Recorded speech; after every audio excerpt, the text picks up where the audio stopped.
The Mayor's Commission, the Mayor Freddie O'Connor's Winter Storm Commission, out with its interim report on the response to the January ice storm, and it says, by golly, we have got to investigate the Office of Emergency Management here in Nashville for their shortcomings. But then also said, yes, NES had a lot of shortcomings too, and we're going to take 6 more months before we give you a final report. So by the time that this final report comes out, it'll be 13 months since it happened. Yes. Everybody think about that. And we're getting ready to go through unprecedented, there's a chance we're going to get unprecedented cold snaps throughout the wintertime. That's right. Are you kidding me? Hate to break in, gentlemen, but we've got some issues with the stream, just letting you know. We got kicked off. I got us back on, I think. But okay. The thing froze up. He broke it. Broke the stream. New day. Ryan's here. 1 minute. Breaks the damn thing. That's old brother Ryan. What's up, Ryan? It's embarrassing that we have to wait that long. And I've looked at the goal is creating a commission to give us an honest assessment of our whole government and key partner performances. And remember I love the way they're terming all this. Yes. Key partner performances. Yeah. It's our government. They're not allies. They're people in the next room. We know them. I had lunch with Phil the other day at Rubio's. Right? And this was part of, remember, they didn't want to give out that thing the other day. Hey, can we see the Office of Emergency Management's plan? No. No. It's a secret. No. We're not going to be able to show you that. Yeah. You don't have clearance. What? What do you mean I don't have clearance? What's it saying there? Get enough stuff? Do more stuff? Yeah. So this is not several major failures. Poor public communication. Remember when I came out and said, how do you not have a PIO, a public information officer? How do you not have a lead, a face? How do you not have your Caroline Levitt, whatever you want to call it, your Jen Psaki, the person that gets you through all of this, that delivers the information day in and day out? Where's your Baghdad Bob? Yeah. Outdated technology. What? That hindered outage reporting and restoration updates. Weak vegetation management skills. Dude, I hate when I have weak vegetation management skills. We're going to have to practice on that vegetation. We'll do that on the weekend, so I don't want it to get in the way of my Mondays. Delay in requesting outside assistance. Man, they held on, didn't they? They did. Woo! And heavy reliance on institutional knowledge rather than clearly defined emergency procedures and command structures. AKA, the book says, do this. Even though common sense says, don't do that, it's not working. Yeah, the fact that we're having to put together these years-plus reports together to figure out what we should have done is not very encouraging. No, it's not. And so of the Office of Emergency Management, they relied on strong relationship rather than operational structure. What does that even mean? God, the crap that they spew in politics. It sounds like they were wanting somebody else to handle it. Yes, everybody wants to point fingers at everybody else, right? And that's what it is. And I love how on several of these things, it says unprecedented storm. Oh, it was unprecedented. We've never seen snow. Well, they knew nothing about what was on the way. Yeah, because they were not allowed to watch TV. You guys didn't know that. NES was told they can no longer watch television, and everything has to be a guess. Yeah. Why does this keep giving Chernobyl vibes? It does a little bit. A little Bhopal, India. So, Commission have failed to emergency procedures and response work appears to lack consistent, clear, and well-understood operationalized systems and structures that are not dependent on personal relationships. Yeah. What? Oh, I see. Here's the translation. Let me translate that for you. You only went to the people you know, and you didn't go to everybody who was available. Yeah. So when people said, we're here, we can help, and you said, you don't have we've not worked with you. You haven't filled out the right paperwork, so you can't work with us. That's what that means. Mass care capabilities, specifically sheltering, were confused at first. This is such a bad thing. Yeah. Like if this was you at home getting a progress report, you'd be in so much trouble. You'd be in trouble. You would be. There's like straight Fs. It's not even at that point where like he has potential. He just doesn't work hard. It's like your kid needs to be in special needs class. Yeah. Yeah. You need to be held back 2 years. And we don't even do that in the state or pretty much any state anymore. Right. Oh, my God. How embarrassing. Nashville strong. You're right. Nashville strong, baby. That's what got us through it. Yeah. Nashville strong. Nashville strong. But yeah, man, there we go. We got, we'll get that final report in February of 2027. After we've gone through another one. So, and this one, the decision to operate the Emergency Operations Center virtually until 7 days after the storms was considered questionable by multiple committee members. I find that questionable. Hey, guys, you think we should go in the office and maybe show our face? So let's see a show of hands. How many of us finds that questionable? So ridiculous. Okay, put that in the interim report. Oh, God. And here's the thing. I'm looking up here. I see very little outside of Phil Bredesen and the people that are doing some of the investigation. I see nobody's name mentioned in a lot of these articles. Oh, no. Except for Freddie O'Connell and Phil Bredesen. That's it. Nobody else. There's no mention of their names. It's just The Office kind of should have done a better job. Guys, we should have done better, right? We should have. What happened? Do you remember what we were talking about? What happened to all that money on the text messaging? Yeah. What happened to that? First of all, text messaging is easy. You guys can text us. It's wide open. It's easy. How hard is it? You can set up a Gmail text messaging service. It's not that hard. You got it wrong on numerous occasions. This is the problem. You've never had an issue of real concern in a long time. So there was no need to spend or to do anything for the future until it was absolutely necessary. And by then, it was too late. Well, and, how could we have foreseen that we might need to have some backup power poles just in case the ones that are currently up are snapped in two? Do you remember the first day we started talking about this? People were texting in and people were calling saying that, hey, I work for NES, or I work for working with them as a contractor. They don't have any power poles. Doesn't matter how many people they have right now. They've got no power poles. Right. And they should have planned for it. When you see everybody around you getting, 8,000 people, 7,000 people, they're going to the mat, and unprecedented is what you keep saying. It was unprecedented. Not unprecedented. It was coming. It may have been unprecedented, but not out of nowhere. It wasn't a surprise. Right. Like if we wake up tomorrow and it's snowing, that's unprecedented. If I wake up tomorrow and it's 100, it's not really unprecedented. Right. I know it's going to be hot. I do. I know. By the way, you guys practice for Mondays, and NES needs to practice for ice storms. Yeah. Yeah. How did we even arrive at NES? Why are they even allowed to continue?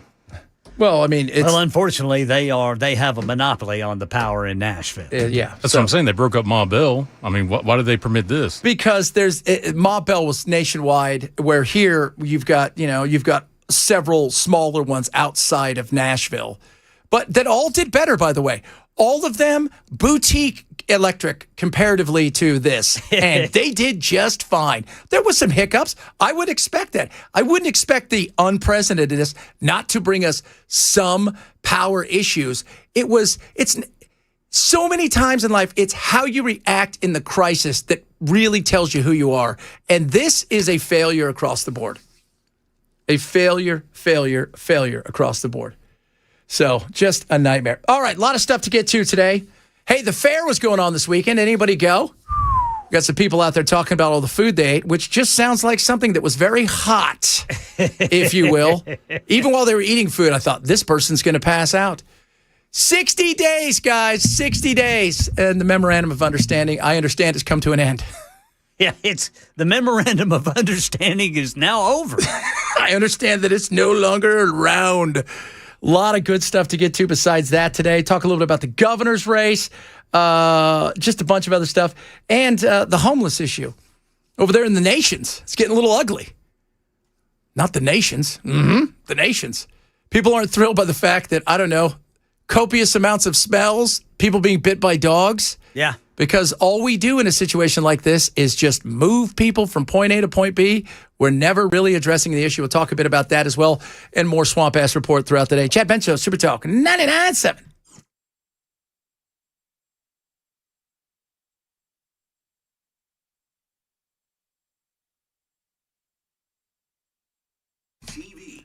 Incogni is awesome. Let me tell you something about Incogni.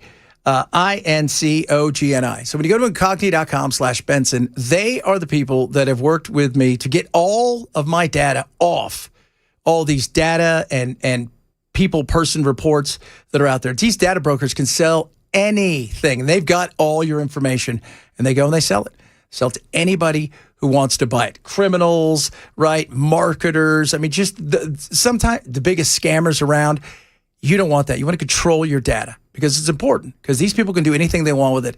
That's why you need to control your data. They've gotten me off hundreds and hundreds of sites. They'll do the same for you. Right now, I'm going to save you 60% when you go to incogni.com/Benson. incogni.com/Benson. They're amazing. Doesn't cost this much, and you want to control your data. It's the best thing, because that data gets out there. Next thing you know, it's all over the place. That's why you get tons of scam calls, tons of phishing emails. You want no more of that. Go to incogni.com/Benson, incogni.com/Benson.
All right, drivers, we've got Donaldson Pike, both north and southbound, shut down right now at the I-40 crossover over there by the airport because of a crash.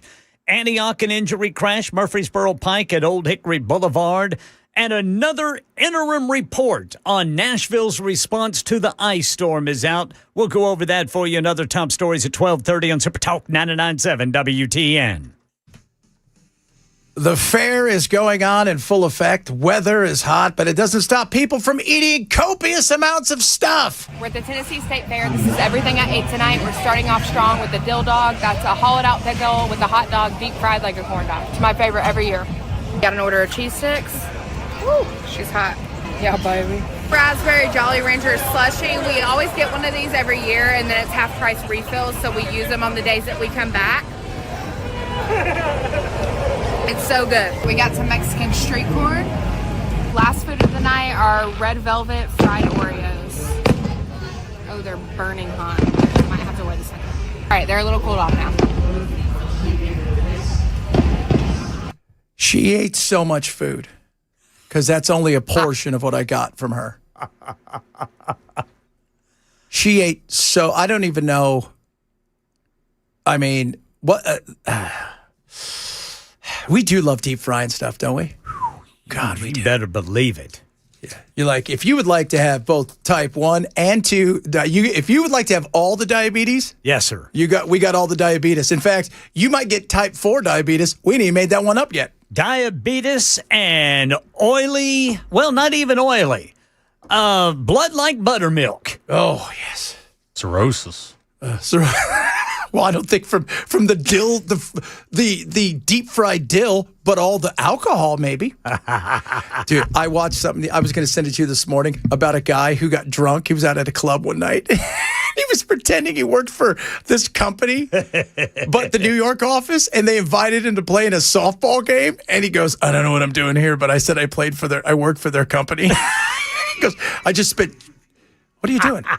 He goes, "I just spent 12 hours playing softball for a company I don't work at." And he goes, "And we lost in the finals." Dude, send me that. It was hilarious. That's awesome. He was ripped. He goes, "I don't know what happened. 9 a.m, they're knocking at my door saying, and he goes, "This is the last time I tell anybody I play Division II baseball and I work at your company." Right. You going to have those TPS reports by Monday? You betcha, sir. You betcha I am. Crank another home run. You betcha I am. Good time. Yeah, they were very thrilled by him. And he goes, "And the only good thing is they're giving me all the free Gatorade." He was drinking Gatorade and vodka at the softball place. It was spectacular. I could see that. I could see somebody lying. That's fun. That is fun. We're fun people.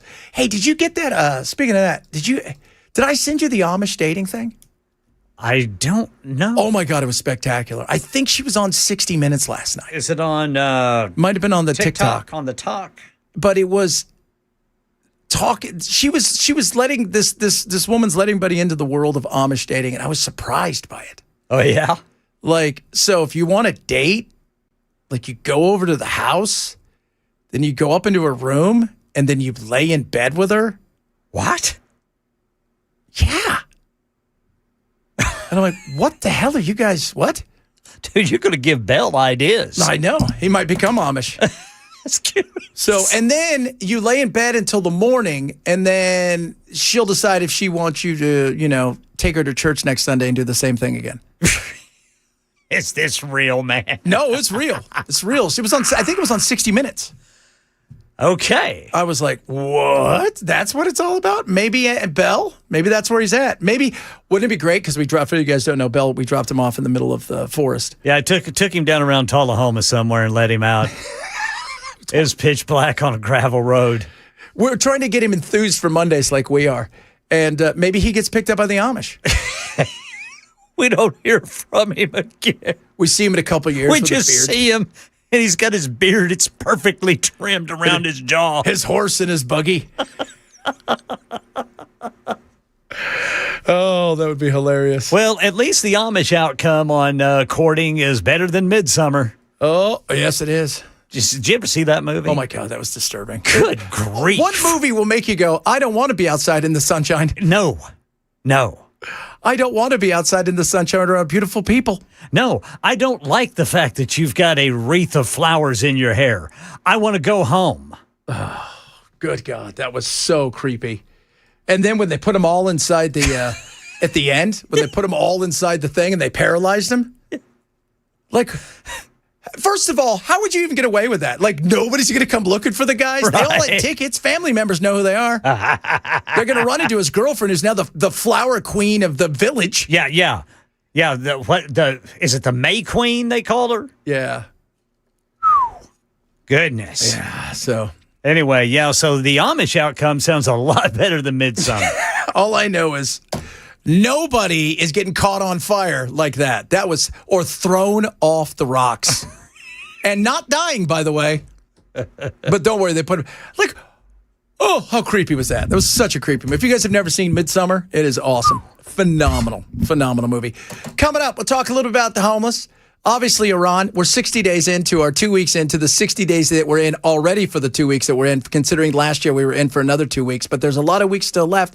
And maybe, just maybe, we could have more weeks left. But we now own parts of Iran, apparently, because Trump said so over the weekend.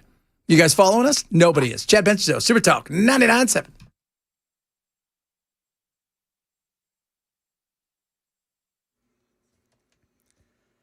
12:30 on the dot. I'm Ken Weaver with your top stories. Drivers, just a reminder, both directions of Donaldson Pike are shut down over by the airport right there at the 40 crossover due to a crash. Feels like temperatures above 105 degrees this afternoon, but we're also watching a developing threat of severe weather that could bring some relief. Got the full forecast in 5 minutes. Right now in Nashville, another interim report on the January ice storm response is now public. The commission appointed by Mayor Freddie O'Connell finds strengths in Metro's emergency efforts while identifying problems with planning, coordination, and public communication. Commissioners say Nashville Electric Service struggled with outdated systems and customer updates during the crisis.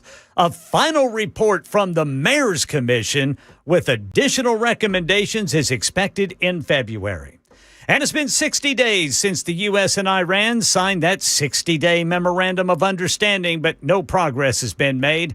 ABC News contributor and former Defense Department official Mick Mulroy says there may not be an increase in military operations, but both sides are far, far away from coming to any agreement. There might be skirmishes around the Strait of Hormuz. Obviously, we'd like to see it much more open and flowing. Right now, it's only about 4 to 6 ships getting through a day. The average is between 120 to 130. So obviously this strait is, if it's not completely closed, it's pretty much there. And a hearing is taking place today related to Nick Reiner, who's accused of murdering his parents, Rob and Michelle, last December. Reiner fighting for access to his trust fund to pay his legal fees.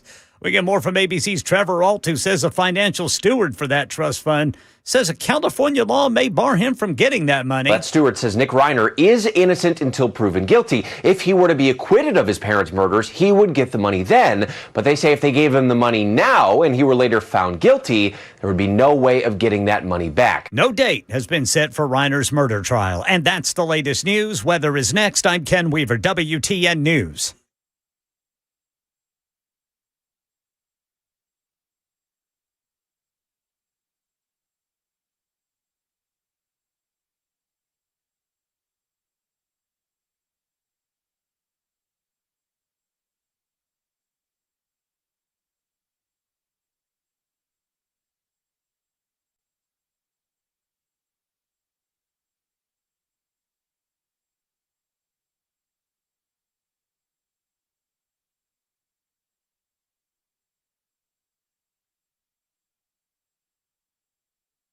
Main concerns will be heavy downpours and gusty winds, especially in areas east of I-65.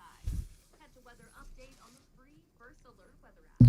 You need USS to get out there and put your mind at ease with some potential big rain this week. And of course, what we could be seeing with the El Nino this year. You never know what's happening underneath. What's your foundation look like? What is going on where you can't see it? That there could be standing water, wood rot, mold, all of those things. This is where USS comes in. They come out, they give a free inspection, okay? And they got great payment plans just in case you do need something. But the whole thing is to get to it before it becomes something more. And right now with USS, you get 10% discount when you pay in full. Fix it now, pay later with 18 months, no payment or interest. Or you could choose 36-month, no interest with low payment options for qualified homeowners. USS is dedicated to helping their customers get the repairs they need now to protect against the greatest investment for a lifetime. They're dependable, they're trustworthy, the USS. Call them today at 615-488-7855. That's 615-488-7855. Or check them out online at ussTN.com.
All right.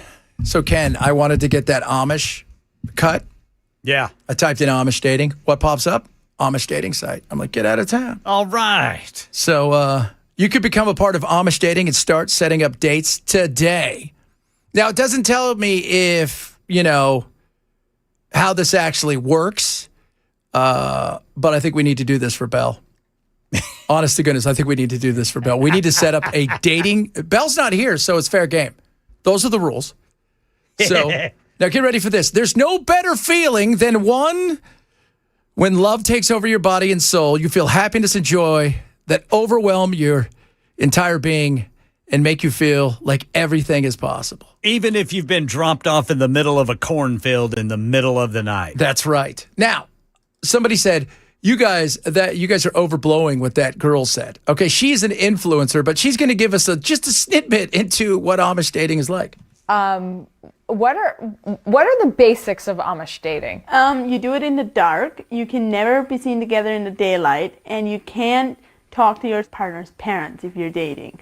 And you can only see each other once a week. And what does it mean that you date in the dark? What do you do? You only see each other during the night. At around 9 o'clock, the boyfriend comes to the girlfriend's house. The door stays unlocked so you can just walk in, comes to her house, and goes up to her bed and stays in her bed till 4 in the morning. And then he goes home. What happens in the bed? You talk and sleep. You can't have sex because that's not allowed till you're married. But you just talk and sleep. And that's all. And that's dating. That's dating. And then he goes home. Can you kiss? Yes, you can. Now, that doesn't sound like too dissimilar from what I said. That's a slippery slope. That is a super slippery slope. You start smooching. Wait, let me get this right. Young people in the throngs of all their emotion and hormones go into a room where it's pitch black and you talk, wink, wink, and then you start kissing, but no sex. Settle down. Give me some sugar, baby. Give me some sugar, baby. I want to tell you this right now. So, man, Belle's going to be so good at this. I thought you said you loved me. That's just pillow talk, honey. Yeah, you said so yourself. We're just talking. That's it. I had no idea they had I wonder how the whole...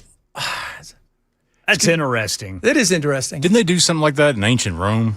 Probably. Yeah. Probably. They did a lot of weird stuff in ancient Rome, but that's just... I mean, when you think about how conservative they're supposed to be, who's saying that's okay? Like the Baptists? Oh yeah, go upstairs and lay down with little Nancy in there, and but then you better not be dancing. Get no dancing. Oh my God, that is insane. So, the Amish, you guys make me. You know what's great? We talk about the Amish because they're not coming after us. They're not mad at us. So the Amish are a peaceful people. They are very much, but they're really strong. They're really strong. They'll whip your ass. Man, and they put places up fast. They do. It's crazy how fast they put stuff up. We have to have designs. We have to have all, just up it goes. Just up it goes. Whoop, whoop, whoop, whoop. It's amazing. It is amazing. They know what they're doing. I mean, they're not building you an all glass building. Yeah. And when the apocalypse comes, they're going to get real sick and tired of everybody else begging them for help. Yeah, totally. Hey, but it's got to be pitch black. Yeah, so the room has to be pitch black. So you can't see your date, but you can talk to them. Yeah. And you can kiss. You can kiss, right? Because we know nothing else ever happens. But nothing else. I did Amish date with my wife for about an hour. Then I decided she wasn't the one. Pillow talk is the buggy pillow. That's just pillow talk, baby. That's all you need, baby. That's all. It's a little pillow talk right there. You know what I'm saying? I got that line out of a Bruce Campbell movie, man. Bruce Campbell, one of the great actors. I freaking love Bruce Campbell. One of the great actors of our time. So, just fantastic. We're still at war-ish, Confruffling. So I'll let you guys know. We're at day 655,000. Did you see Trump over the weekend?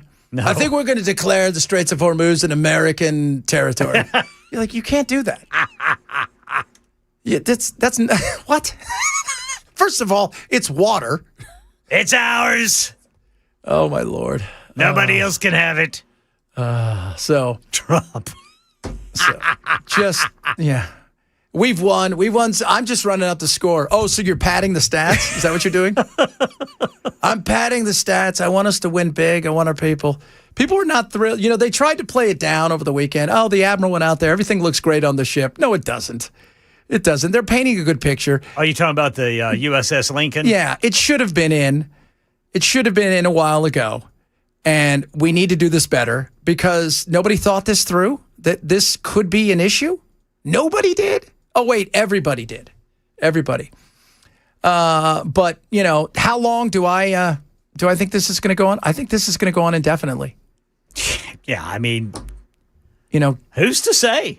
Yeah, I mean, I would love to think it would be over tomorrow. I mean, you know, Brent crude is at 90, WTI is at $85.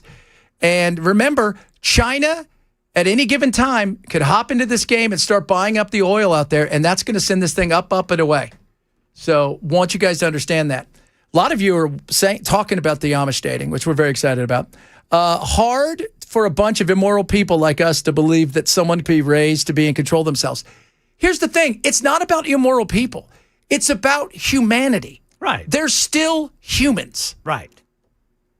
And humans throughout time have done human things, and one of those things is naughty. And I applaud them if they don't. Yeah. That's great if they don't. That's awesome. Do I think some of them probably say no? Yes, but I also think some of them probably go a little bit further than just kissing and talking about what kind of butter they like. I figured that's all they talk about. What do you think they talk about? In the pitch black. What do you think it's just dark. Like, what do you think they chat about? Like, what's going on in the world? Like, what do you think of the whole thing in the Middle East? Yeah. They're like, what's the Middle East? Where's that? And why do I care? Bell won't bite on Amish dating. No bread involved. Oh, no, there's bread involved. You kidding me? So. Well, whenever they tell him to start chopping some wood for the winter, Brother Bell will be out. Oh, yeah. The minute they tell him that he might have to do something. He might have to work. Yeah. Or he can't wear jeans, and there's no way he can listen to music. And no dancing. Absolutely no dancing. Absolutely no. Because you know what that leads to? Mm-hmm. Straight to the wood chipper. With all the sex and stuff. All the sex and stuff. I think we need to talk about the homeless issue. I'll show you in a little bit, Ken. They're popping up all over where downtown here right now. Yeah, you've been saying you've seen it. I've got a while. pictures. There's two that sleep across the street now, and you're just like, what is going on? Was it 2 weeks ago? Somebody almost died. You know, you could tell they were Narcan and somebody the little park out there. The Roundabout has had a few people sleeping on it. And now at the Nations. Don't ignore it. Don't let it fester. For me, with a camp, if you let it sit there, it will fester and rot. In the high cost of homelessness tonight, another homeless camp, this one in Nashville's Nations neighborhood, is raising alarm among police and neighbors who live nearby. The campsite is in a wooded area off of Trice Drive, and neighbors tell Fox 17 they believe since larger camps have been shut down like Old Tent City and Brookmead Park, they make it seem like it's a housing establishment. Oh, you live over at Brookmead Park? Yeah. Yeah. What do you think's going to happen when you shut one down? You're not taking them off the street. They're going somewhere else. They say smaller camps are popping up closer to neighborhoods. Right next to these homes in West Nashville, a trail leads to a homeless encampment, bringing with it the same concerns seen by neighbors across different parts of the city. In West Precinct, I would say probably 95% of my homeless population is addicted to some sort of substance, alcohol or drugs or something like that. Which is the issue. All right. It's not when you hear people talk about the homeless, there's a difference between people that are chronically homeless.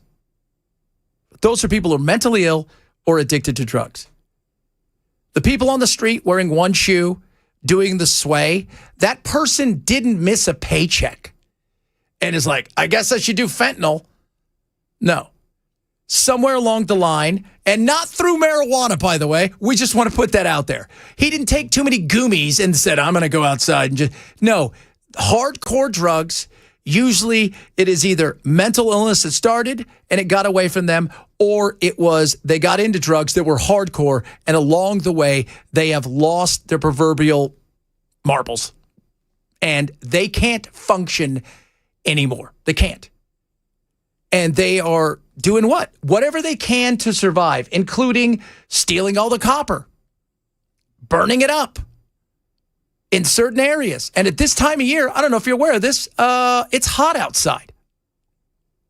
So there's a lot of issues. And we, it doesn't matter what city you're in, what state you're in. They all have issues with unhoused, homeless, whatever.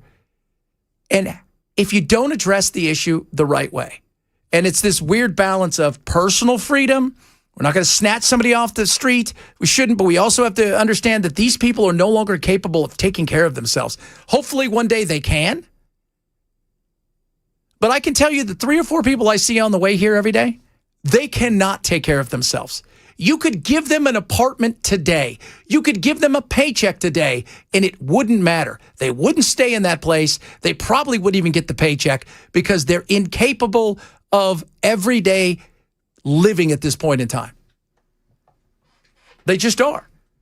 Yeah, it's like it's not even their choice. Yeah, they're a shell of who they used to be, probably. Yes, and this is not trying to be this is just being honest, And no, it shouldn't be a felony. People being mentally ill and addicted like that, it shouldn't be a felony because there's that big, thing now. It's like, oh, we're going to start charging people now felonies for urban camping.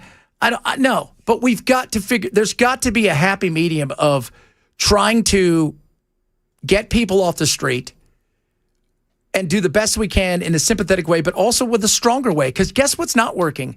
Allowing people like this who can't make everyday decisions at all for themselves.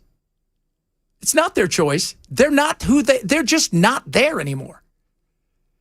And man, I tell you, the guy that sleeps across the street, he isn't there at all, man. There'll be days when I drive by and he's out like a light, and other days when I drive by and he's talking to the wall.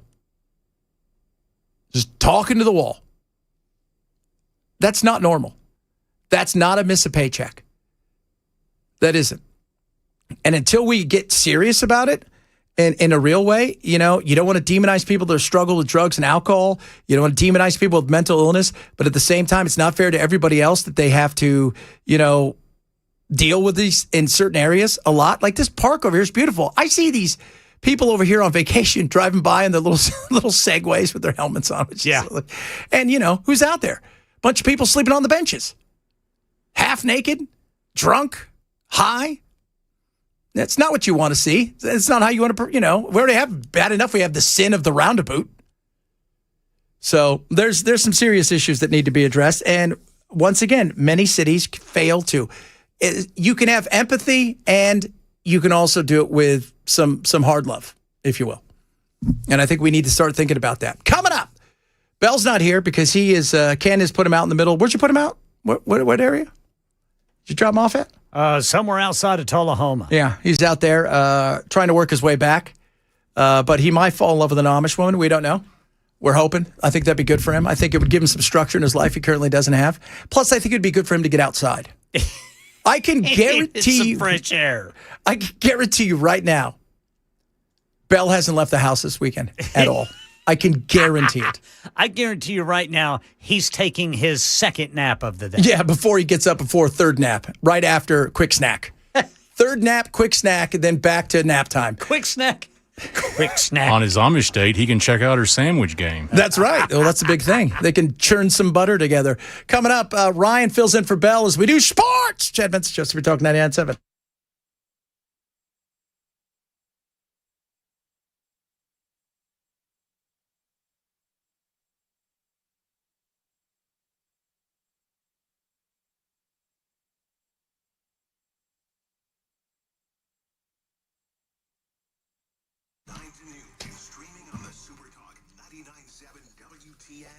Bulwark Capital is awesome. I want you to talk to my friends at Bulwark. Lower risk, lower cost, lower volatility.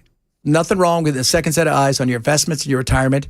When I used to do this for a living, one of the things to do. A lot of people come to you to take a look at stuff. Yeah, because a lot of times people, they don't talk to their brokers. They don't have a relationship with any of the people that work with their money. They just get stuck in stuff, and you never know what happens.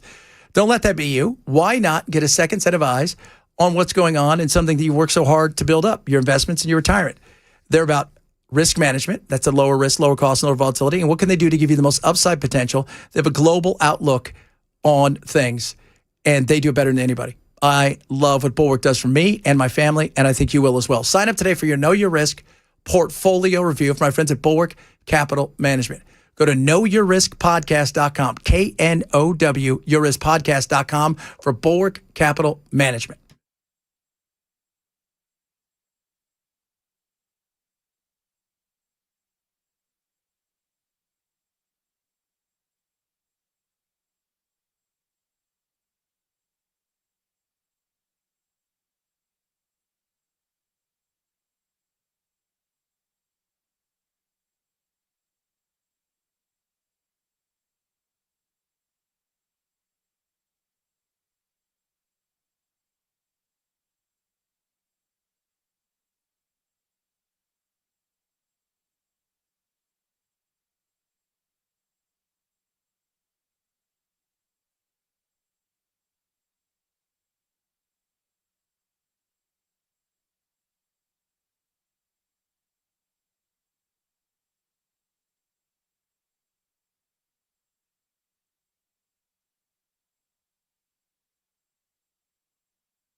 All right, so we're tracking this heat advisory, but also potential relief just hours away in the weather.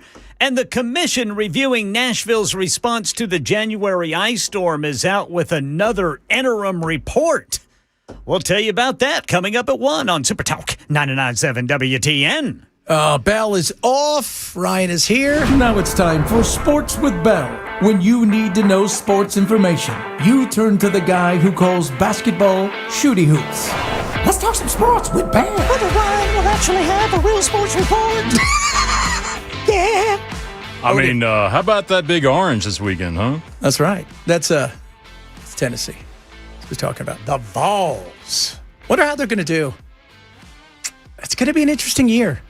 It's going to be an interesting year. Oklahoma, how are they going to do? Texas, how's Arch going to do? Manning, right? You look around, how's Bama going to do? I don't think Bama's going to do great this year, to be honest with you guys. Not trying to be mean to Bama for all you guys out there, Roll Tide folks. Not my fault, just being honest. You look around, LSU, got that fat money. What you going to do with it now? Every game in the SEC will be a bare-knuckled fight.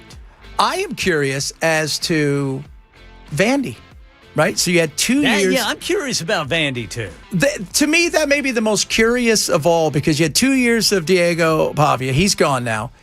And if he's smart, he'll go up and make a decent living in Canada and come to card shows and do stuff like that. But I look around and I think, okay, so you got this guy that you spent a ton of money to get, this number one high school quarterback who decided, nope, I'm going to go here. I'm going to go to my hometown. How does it look? How do they play that thing out? I mean, can they keep the momentum they've had in such a way as to continue to be a figure, which they haven't been. Let's be real. They haven't been at all. But and is somebody going to finally be able to kick Georgia around? No, I don't know, man. That's going to be tough. I don't think so, dude. I don't think so. Not right now. Georgia's I think loaded. Georgia, all they do is, I think it's funny. Georgia's on that Bama path, right? Where they're just reload now. That's all they do is reload. Just reloading athlete after athlete. Yeah. And now, and at the same time, is Indiana going to be good again? It looks like they may be good again, right? Like that guy, that guy he's no joke. Their coach. And then some good players. I think they reloaded. I think they lost a lot of good players. They did, obviously, in their quarterback. It's kind of that offensive line is gone too. I think. So it's going to be interesting. I can't wait. We're 2 weeks away from the start of college football. 3 weeks away from the NFL, baby. Yes, I love it. Coming up, hour number 2 of the program. We'll talk about Swamp Ass because we got your Swamp Ass report, a bunch of other stuff on the way as well. Chad Benson, Super Talk 99.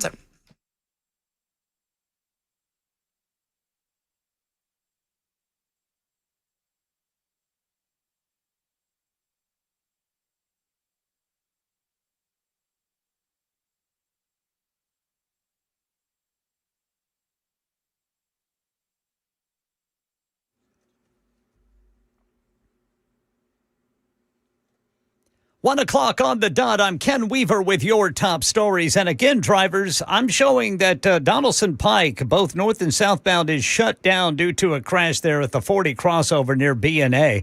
Got an injury wreck in Madison now. This is going to be Gallatin Pike South, just north of Due West Avenue. Heat advisory for feels-like temperatures of 105 and above, but relief might be just hours away. We've got the full forecast in 5 minutes. Here in Nashville, the commission reviewing Nashville's response to the January ice storm says NES should improve coordination and communication with Metro officials. This interim report, released today, highlights concerns exposed during the storm that knocked out power to 230,000 customers. The panel also recommends evaluating the structure and staffing of the Office of Emergency Management. Officials say the goal is to strengthen the city's response before the next major disaster. The final report from this commission is expected in February of 2027. By the way, this commission is Mayor Freddie O'Connell's Winter Storm Commission that he appointed. Metro Nashville leaders considering a plan that would free up hundreds of millions of dollars from Music City Center-related tourism revenues for the East Bank infrastructure projects. Channel 4's Joylyn Bukovac reports. The resolution would allow the Convention Center Authority to refinance bonds that were issued back in 2010 for the Music City Center, with the goal of improving the financial terms and reducing costs. So this would leave taxpayers with no liability for new bonds, according to the mayor's office, and the plan would transfer $300 million in surplus Convention Center Authority funds to the East Bank Development Authority. Well, some have questioned whether the surplus should instead be directed toward broader city priorities rather than the East Bank development. Today marks what would have been the end of that 60-day memorandum of understanding that was billed as the first step to wind down the war with Iran and renegotiate a deal regarding Iran's nuclear program, but no progress has been made. Both sides trading attacks on the other in recent weeks. President Trump issuing fresh threats on the Gulf nation of Oman as Oman and Iran discuss plans to patrol the Strait of Hormuz. ABC News contributor and retired Colonel Steve Ganyard says the U.S. is banking on a strategy to pressure Iran's economy even more and hopes Iran will back down. All that oil money that Iran normally would be putting into its coffers is not entering its coffers. We know that the U.S. is not seeing any kinetic activity. There are a couple drone attacks on some of the Emirati ships that are trying to get through the strait, but it's quite quiet compared to what it was just a couple weeks ago. So from the U.S. perspective, which is why the president said today, I'm not in no hurry here. I can wait this out.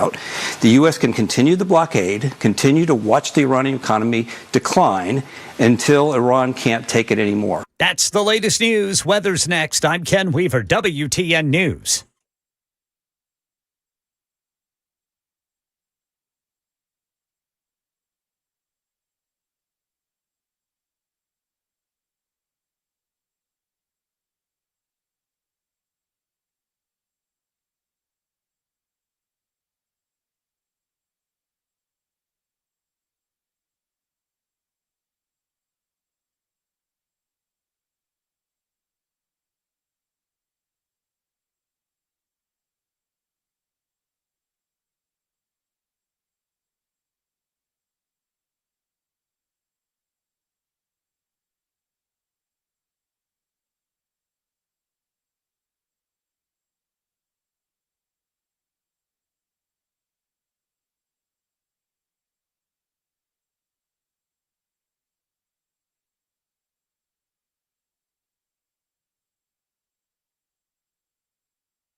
Happy Monday, baby.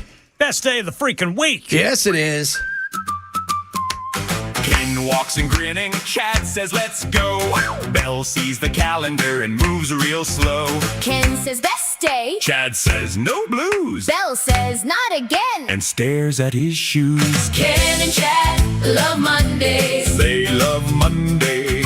Yes, we do. Especially this way. Yeah. Oh, it was great. Hour-long delay on my way in on I-24. It was 95 degrees, and then 3 minutes later, it was 98. Oh, gorgeous. And the parade of unpleasant odors. While you're just sitting there in traffic, from the decaying animals that were killed in traffic months ago to apparently trash sitting out in the neighborhood somewhere nearby, and Sunday's casserole just gathering maggots. And filling the air with all kinds of pleasant odors or unpleasant odors. Lucky you. It was great. It was great. And, I was kind of upset because I had failed to practice for this particular scenario, so I feel like I failed. Oh, you know what? Well, yeah, because you didn't take in the odoriferousness because you, in your travels, travel a little bit faster than being stuck in traffic. So it's hard to recreate that game-like conditions. Right. Because I sat there at times squeezing my eyes shut because I was thinking, I'm going to live every freaking second of this smell. Yeah. I'm Ken Weaver. And exactly. It's the way you roll. By the way, Philip just sent me a picture. 108 degrees. He's at the Nashville First Baptist Church on 7th Avenue inside of his car. 108. So you know what that means? It's so hot. Now it's time for the Swamp Ass News Report with the weather wizard, Ken Weaver. Oh, boys, that swamp ass meter's getting some work in. Oh, 102 degrees is the feels like temperature right now at Nashville International Airport. 94 degrees is the real temperature. We could get to 105 as far as the feels like temperature goes today, 105 or above. As you already heard from one of our listeners, it's 108. But here's the deal, boys. We might have some relief in the forecast today through a severe weather threat.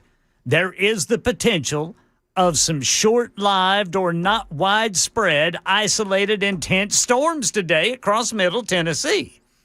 Now, the biggest risk is going to be in East Middle Tennessee, but everybody's underneath this risk for wind gusts of up to 60 miles per hour, some heavy rain, which it might cool things down if we get it. And the timeline for this going to be about 3 o'clock until 8 o'clock tonight. Okay. What do you think about that?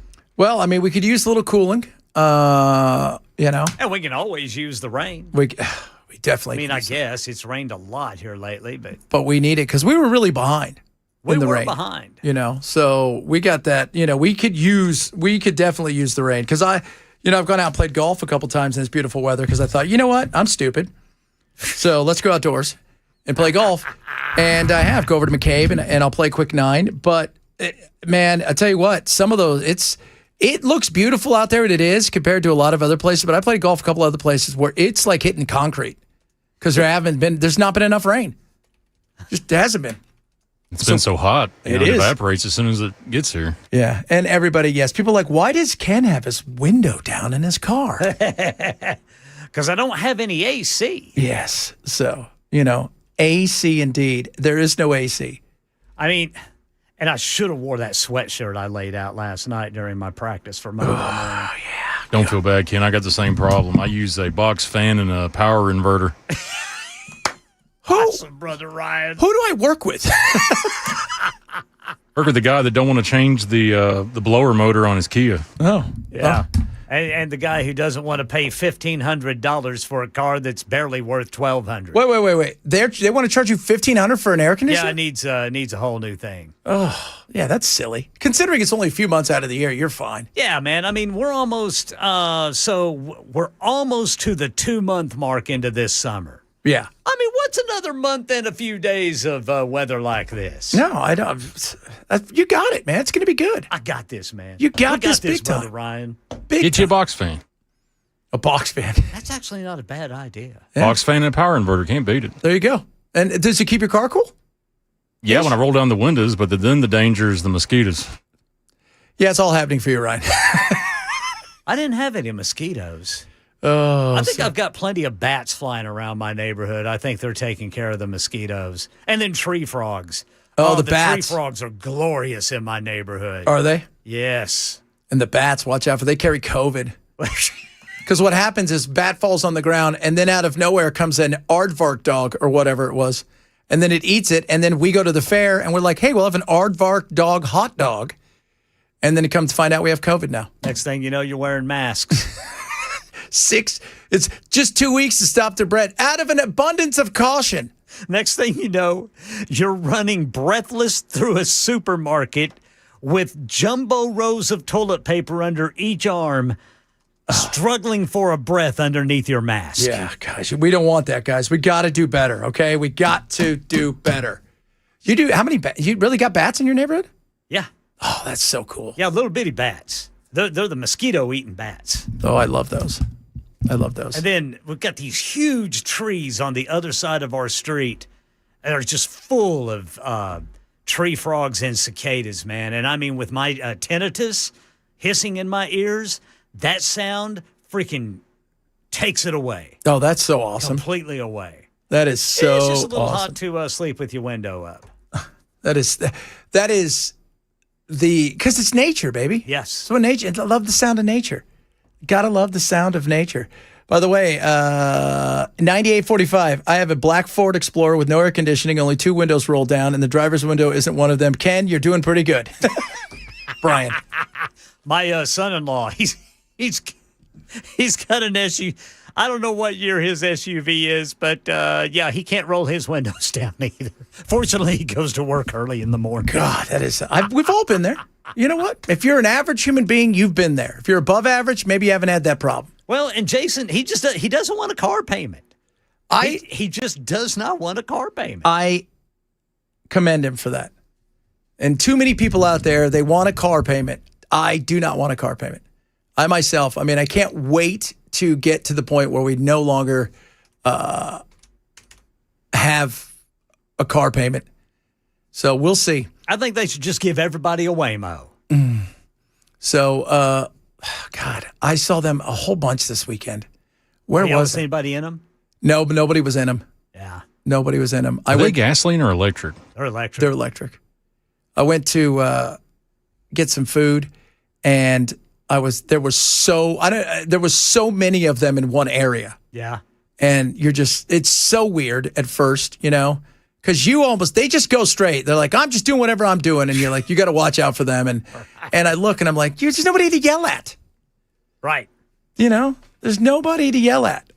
So, but yeah, the Waymos, everybody should get a Waymo. Well, for the amount of money I saw, what are we spending $100 million on? What are we going to do with the you choose your transportation thing that they're doing in Nashville? Yeah. I think the mayor put another, I got to look at this. I think he put something out on that today. Yeah, like 100. The mayor's office is busy today, man, releasing this interim report on the ice storm. The interim report. Everybody knew what the report was. The report was, you guys sucked at your job. Blame whoever you want to blame. You were not prepared. Failure to plan is a plan to fail. And that's what this was. Final report due out in 6 more months. Yeah. After we have probably gone through at least one good deep freeze. We would like for everybody to forget what happened in January. We said that was going to happen. And remember, we said, so there was one report that came out, was like a third-party report that basically said that everything that we said, they were ill-prepared, that they listened to nobody. And this one comes out, and I love how this one comes out because it kind of shifts blame to the operation of emergency management. Yeah, it's kind of like emergency management might have had the issue. Yeah, and they won't even let him see the super sneaky binder. And and in, you know, as I'm reading all the articles, we'll get into it a little bit later, but there's lots of unprecedented. Everything's unprecedented. It's just, we never saw it. Again, if I wake up tomorrow and there's snow on the ground, that's unprecedented. If I wake up tomorrow and it's going to be 104 and we thought it was going to be 100, that's not unprecedented. Oh, Lord. Yeah, and then I saw today that it was another $100 million. Man, they're putting out all kinds of stuff, the mayor is. We spend some money on, how do you want to travel? Well, for Ken, I want him to travel with air conditioning and with less stink. But they start talking about stuff. Here, what's the one thing we always go back for? First thing you do, fix the damn potholes. Do that. How about that? The easiest, lowest hanging fruit that would get everybody going, right on, you're doing a good job. Do that. Then worry about whether or not you want to build a choo-choo train, which Democrats love a choo-choo train. They like that. They love a choo-choo train. Love a choo-choo train. I'm surprised we haven't had them come and go, hey, look, the Amish, they got it going on with the buggies and stuff. Maybe we should do that.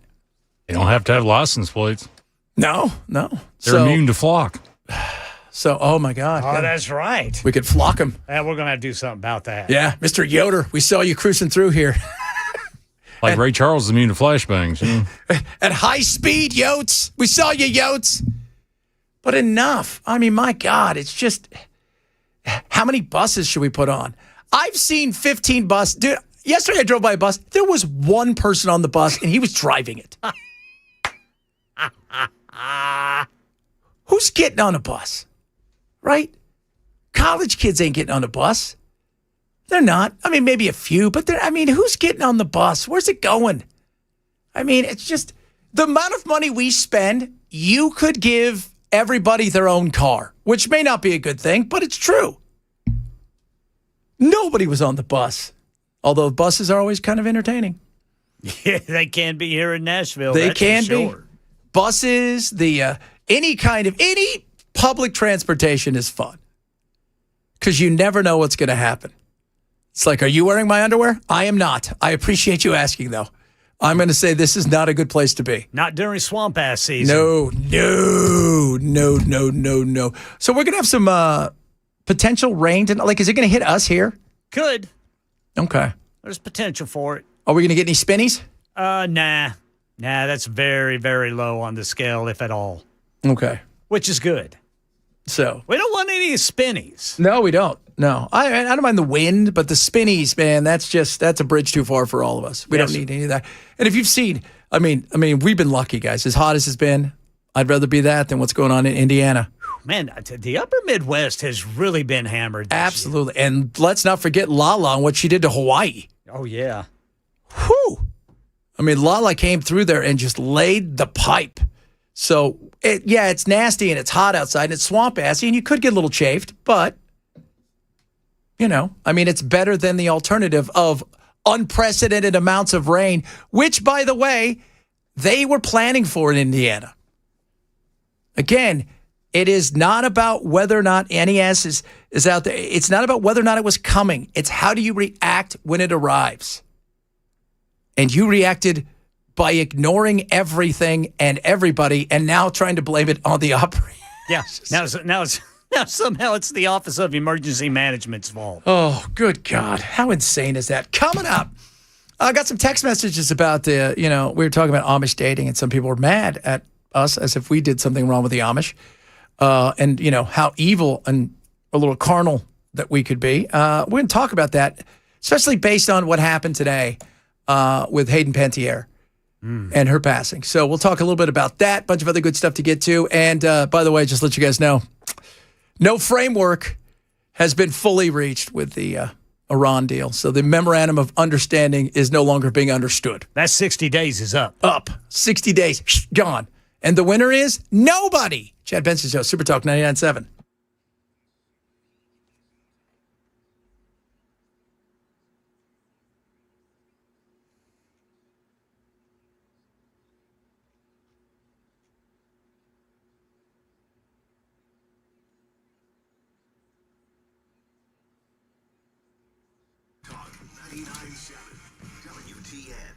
Relief Factor, if you're sick and tired of being in pain from the everyday aches and pains out there, maybe you work out a little bit too much, maybe it's inflammation. A lot of that's just inflammation. And I know I worked out really hard yesterday, 2 hours of drilling, playing pickleball, lifting weights and doing stuff, and I feel amazing thanks to Relief Factor. I take it every single day. It does not mask the pain. And for most of us, this is not about serious injuries. This is just about living life and getting a little sore as we get older. This is going to help you fight that. Naturally formulated, third-party tested for purity and potency. It is awesome and it works. I want you to try a 3-week quick start, just $17.76. That's it. You take it every single day. It's non-addictive. Go to relieffactor.com. That's relieffactor.com to get yours or call 800-4RELIEF. 800, the number 4RELIEF for Relief Factor.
All right, heat advisory in effect until 7 o'clock tonight for feels like temperatures of 105 or higher, but there is also the potential for some relief through severe storms. We'll tell you all about that and the latest interim report on Nashville's response to the ice storm coming up at 1:30 on Super Talk 99.7 WTN.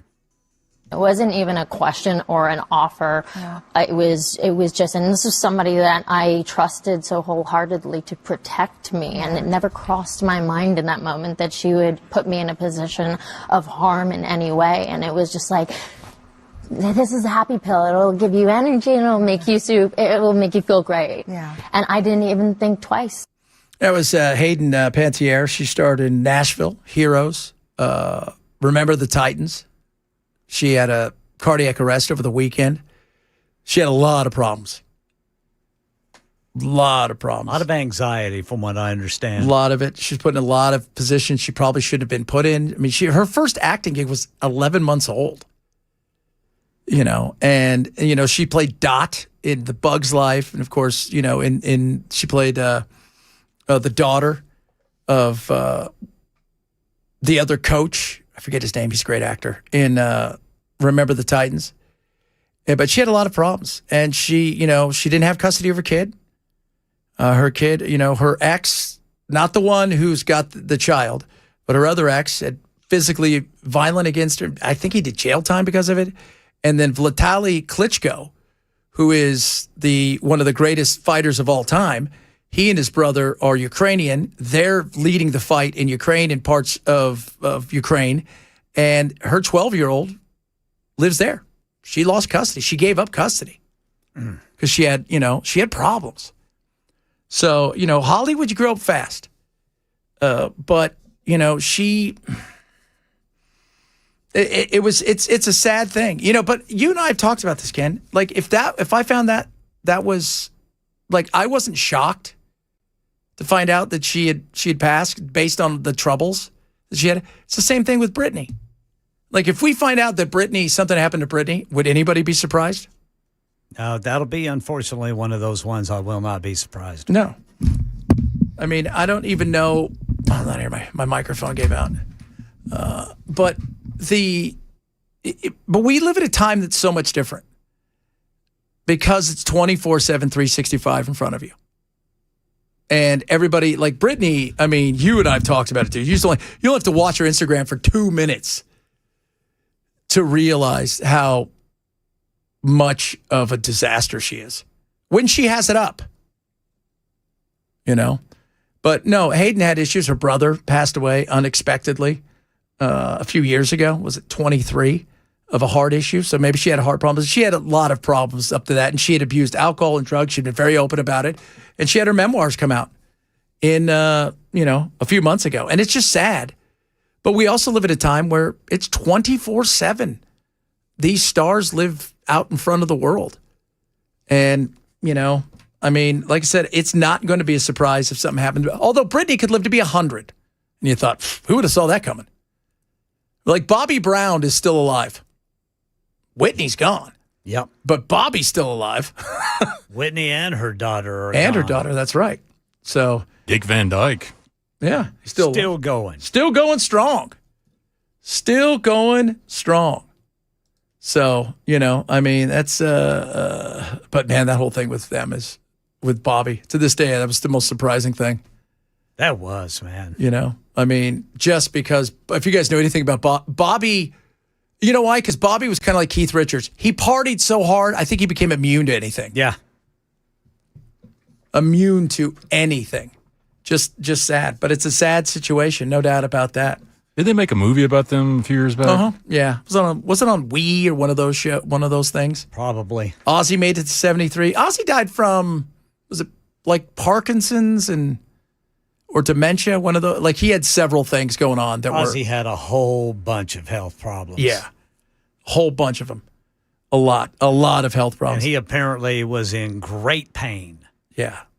And that was, you could take away the partying and all that stuff. He was in a position where he had a lot of issues. Yeah, spinal issues. Yeah. So, Prince.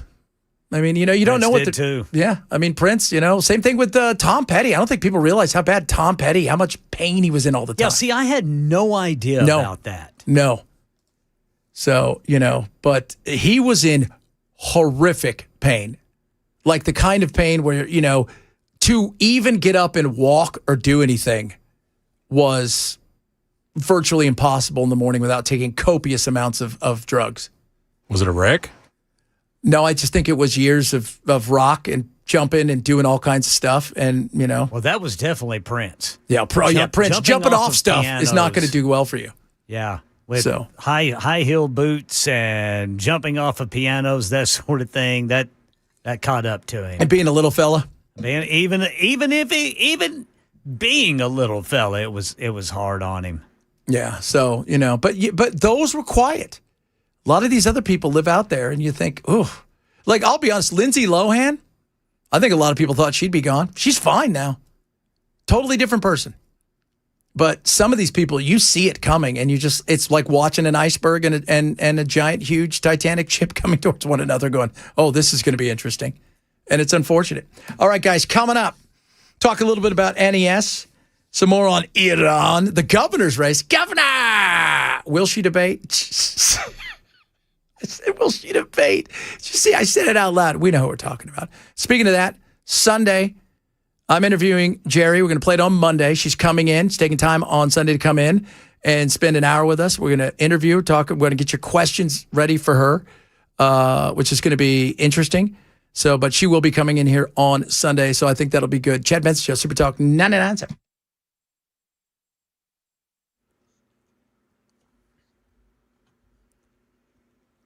1:30 on the dot. I'm Ken Weaver with your top stories. And drivers, I'm still looking over here on over by the airport. It's still saying that Donaldson Pike, both northbound and southbound, is closed there at the I-40 crossover due to a crash. Then in Madison, we got that injury crash, Gallatin Pike South, just north of Due West Avenue. Heat advisory until 7 o'clock tonight for feels-like temperatures of at least 105 degrees, but also the potential for severe weather between 3 o'clock and 8 o'clock tonight. So some of us could get some relief from this extreme heat. Got the full forecast coming up in 5 minutes. Nashville's Winter Storm Response Commission, appointed by Mayor Freddie O'Connell, has released an interim report on January's deadly ice storm response. The report says the city's Office of Emergency Management performed well overall, but lacked clear planning and communication systems. Commissioners recommending an outside review of that agency's structure, staffing, and funding. And the report criticizes Nashville Electric Service, citing outdated technology, poor customer communication, and delays in bringing in outside crews. It's been 60 days since the U.S. and Iran signed that memorandum of understanding that was billed as the first step to wind down the war in Iran and negotiate a deal regarding Iran's nuclear program. But no progress has been made, with both sides trading attacks on the other in recent weeks. President Trump also issuing fresh threats on Gulf nation of Oman, as Oman and Iran discuss plans to patrol the Strait of Hormuz together. ABC News contributor and retired Colonel Steve Ganyard says the U.S. is banking on a strategy to pressure Iran's economy even more and hopes Iran will back down. There are all sorts of things the U.S. can do economically. Sanctions, yes, we do that, but we never really enforce the sanctions. So there is the ability here, if Treasury really puts its mind to it, to force the Iranian economy to the point that the Iranians have to blink. That's the latest news. Weather's next. I'm Ken Weaver, WTN News.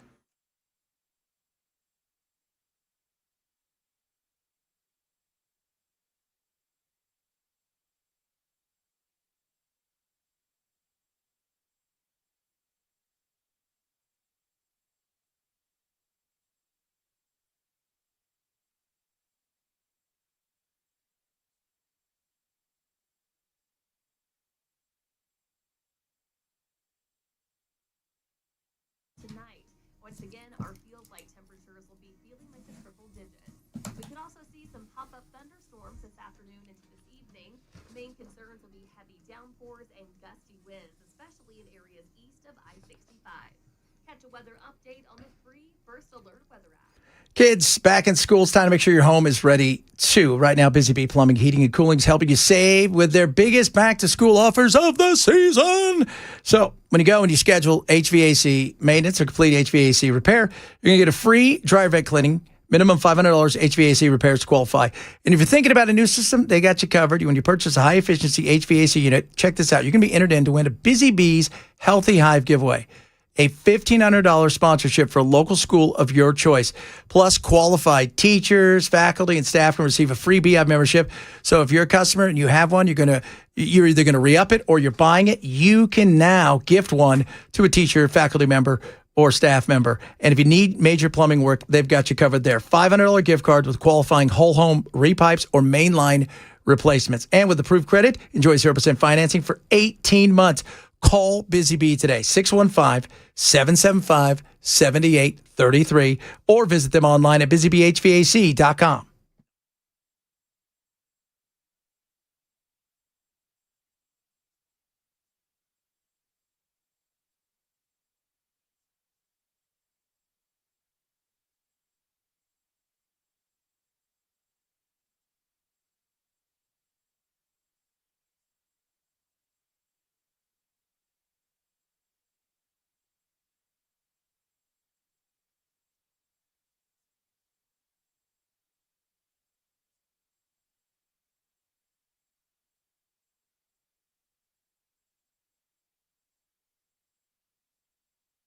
Blue will make sure the scales are tipped in your favor. Call 800-777-1979. Big Lou will answer your call and work to fit you into a term life policy that you can afford. Remember, Big Lou's like you. He's on meds too. Call 800-777-1979 or biglou.com. All right, guys. What if it isn't just regular back pain, right? Pain shooting down your leg, sciatic. You feel heavy with your legs, making you walk is difficult. Spinal stenosis, burning, tingling, numbness in your feet, could be neuropathy, slipped herniated disc, all of those things causing pains. Who do you see?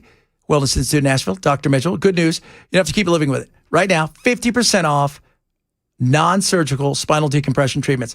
It's never been a better time to take the first step towards lasting relief. You bring your MRI, they're going to explain the results and make sense of it, okay? At the Wellness, they specialize in non-surgical spinal decompression, personalized treatments. They want to get you back to doing what you love, and sometimes that's just not being in pain. So don't mask the pain. Do not settle for that. Go see Dr. Mitchell. They are amazing at the Wellness Institute of Nashville. They're going to show you what's causing it, and they're going to get you feeling better. 615-246-5009. 615-246-5009. Call them today. Take advantage of 50% off or visit painisbad.com. The Wellness Institute of Nashville, helping Nashville move better, feel better, and live with less pain.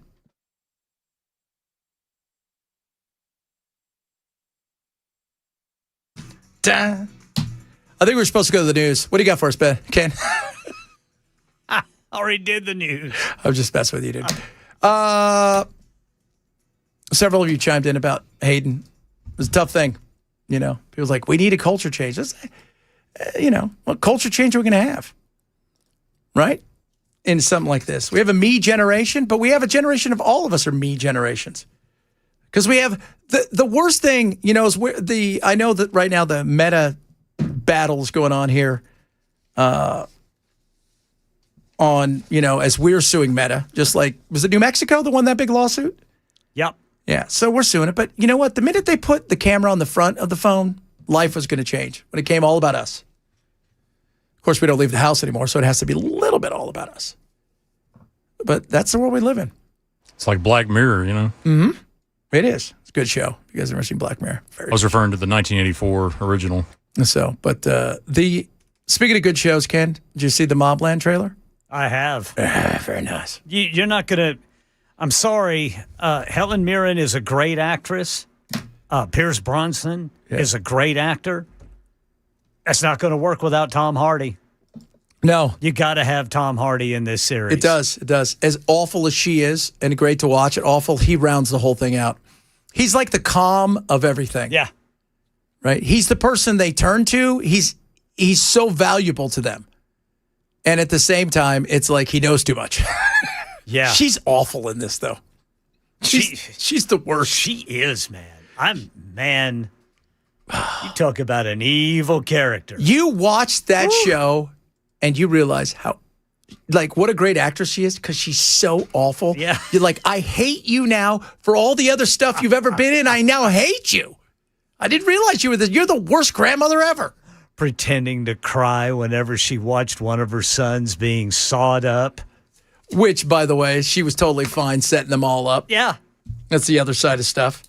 Just insane. She's evil. Evil. We were talking earlier about NES. For those of you guys who don't know, the big report came out, which says, hold on, we're going to do another report. This report tells only a portion of the story of the big winter storm, the unprecedented winter storm that arrived here and was soul-crushing to many. But we now think it's the organization of Emperor Puppets or whatever, the OEM, that may also be at fault. So we'll give you that report once you guys come back in February. So this happened in January of last year. They had an independent report which said all the things that you and I said, which was it was a failure across the board. They didn't plan, and this is what we got out of it. It was simple and easy to see because all you had to do was watch them deliver a press conference, of which there wasn't many. And then they come out and they said, all right, here, Operations, Office of Emergency Management, maybe you guys should have participated a little bit more. Remember on Friday, we talked about the fact that they weren't going to let anybody see into the binder because they didn't have clearance. I don't even know what that means. What do you mean you don't have clearance? What kind of clearance do we have to have? What's in there? And so now we're going to have to wait till, was it February they're now saying, Ken? February 27. Mm-hmm. Why can't we split them into 4 pieces and have like local control over the power like we do school boards? Well, it's Nashville. I mean, we have local control to a certain extent. The problem is it's this weird kind of, public-y, private thing that goes on. And we want accountability. That's all we're asking, accountability. Well, and the state's moving to have that done. Yes. The state wants people that NES covers outside of Davidson County, they want representation on that board. Which is every bit right about that. Because you think about that, if you can't vote for board members, yet at the same time, they're the ones that, everybody else could vote for them but you. You pay into it. It's, it's paying tax about representation, essentially. And you don't have a say in it. It was just, everything about this was poorly done. And it wasn't hard to see. They talked about poor communications. We said that from day one. How you don't have a PIO is absolutely ridiculous. Every single branch of government has a public information officer. The police have a public information officer. The fire department has a public information. Everybody's. Why? Because when something happens, and this is not something like, hey, we got a water main that burst. This was wide power outage that caused God knows how much money and damage, as well as people losing their lives and all of this stuff. And there was nobody there except for who was the guy that was... their chief operating officer. I cannot remember his last name. Oh. But yeah, he said, I went to college with these guys. Yeah. From these other utilities that were, he said they want to help. Yes. But they were dealing with their own thing, and NES just wasn't prepared. No, they were not prepared. I mean, you go and look at how not prepared they were. It is a joke on how not prepared it was. And as they break it down across the board on, first of all, when you go read through a lot of the stuff, never mentions any of the board's name. It never mentions anything outside of Bredesen, who was doing the independent study, and, Mayor O'Connell's talking about it. But it's just poor public communication. That's you have to be, what did I say? You got to be in front of everybody. People will forgive you if things don't go the right way. But if you're not out there to feel like you can be there with them and to be somebody that at times they can be angry with, but you can feed them information, Oh, it was like they ran and hid. It was like they ran and hid. Outdated technology that hindered outage reporting and restoration updates. How? That text message, we talked about all the text. How many people got text messaged? Then what happened? They went home? They got messages that their power was back on. And it wasn't. They left their hotel rooms thinking their power's back on. They get home, and that's not the case. It's not the case. So they lost their hotel, and now they're at home, and it's cold, and they had no power. We went 4 days, 3.5 days without power at my house. Yeah, you guys got pretty cold. Yeah, we did. My wife, we were all blanketed up. It was in the 30s inside of the house. You know, she's got the oven open and stuff because the gas still worked. I mean, it was crazy. Delays in requesting outside assistance, which was number one, to me, one of the biggest issues, outside of not having a voice out there, a face to put for, to everything. When people came to you and said, we're ready to help, you said, you're not on our vendor list. We don't know you. You'll have to fill out a form. Yeah, talking about having to vet the crews to make sure, that I don't know. And by then it's too late. I mean, think about that. When you know that Louisville or Atlanta was bringing in anywhere between 6,000 and 10,000 crew members to help, by then 5 people coming to you help, take the help, but it's too late. The ship has sailed. You missed the opportunity. And one of the other things, heavy reliance on institutional knowledge rather than clear defined emergency procedures and command structures. You cared about how do we do this the way that it says to do in the book. You didn't take the common knowledge of what was going on right in front of you and use it. Now you want to look at the operation of emergency management, the Office of Emergency Management, which also failed tremendously. Emergency preparedness response work appears to lack consistent, clear, well understood and operationalized systems. Mass care capabilities, specifically sheltering, were confused at first, which was so true. Nobody knew what to do, where to go. There was no plan. Does the report say they've done anything? I mean, we got another winter coming up. No.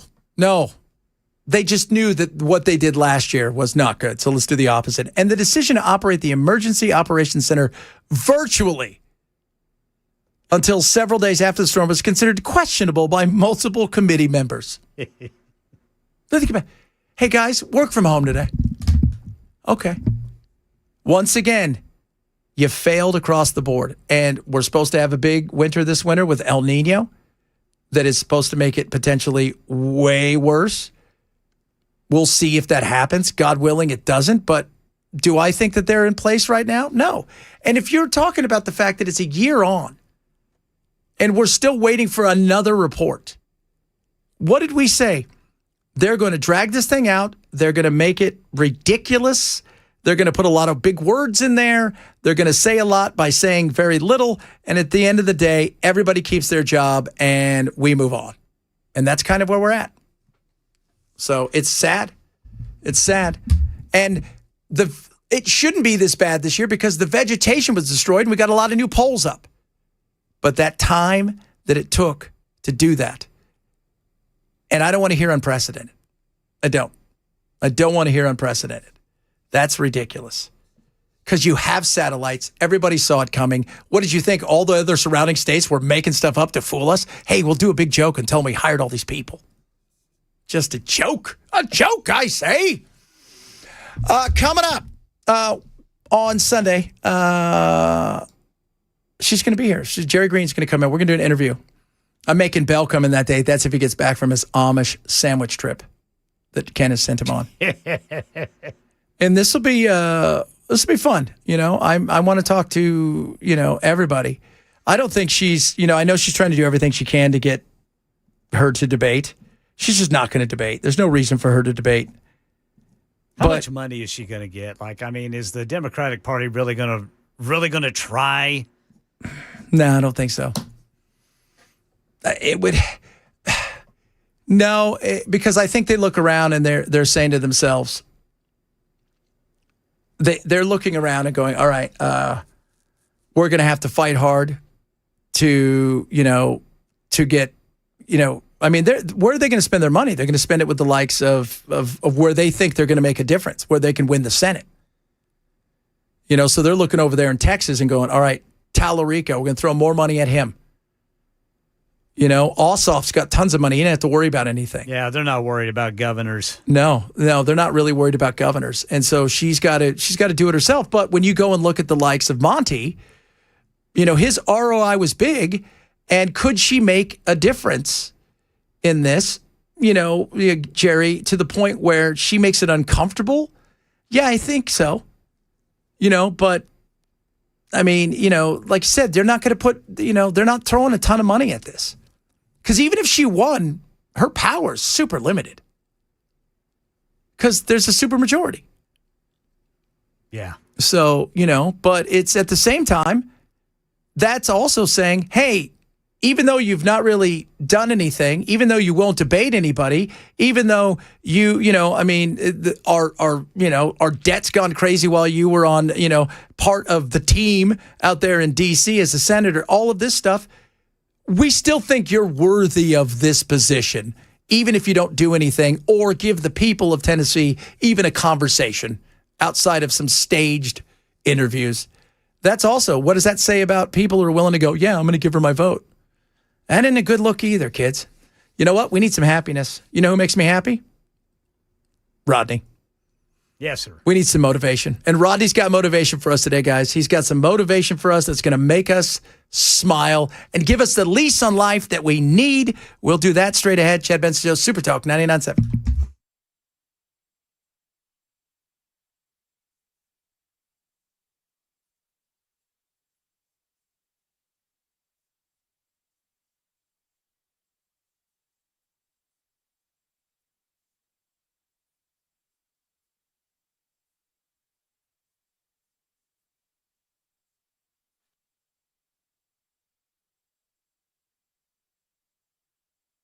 Streaming on the Super Talk 99.7 WTN app.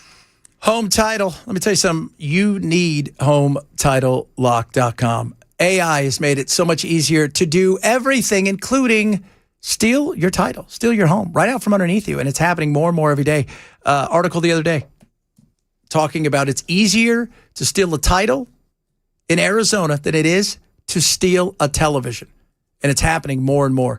Your name, your address, property information, even the documentation carrying your signature, it's all out there. Public records. They go, they fake everything. Next thing you know, they're on a title, and you're getting stuff in the mail that says your house is being sold or you've had a second taken out on it and you haven't made a payment. Don't let that be you. Go with my friends over there at Home Title Lock.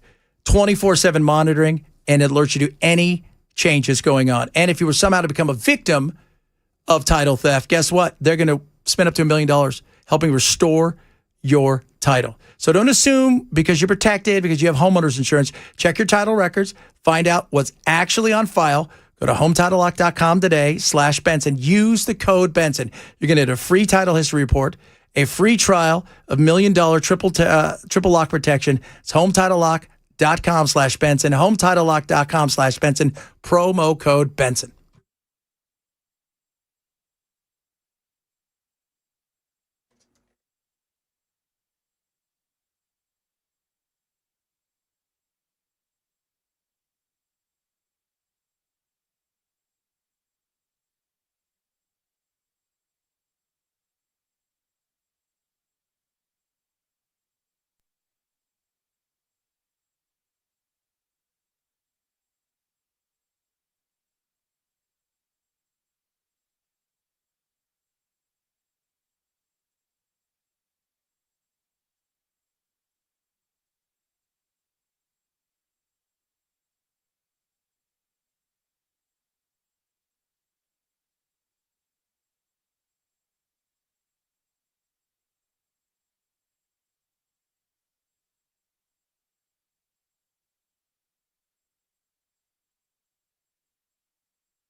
All right, drivers in Murray County, we've got a big problem. 65 northbound is closed just past 412 for an overturned vehicle.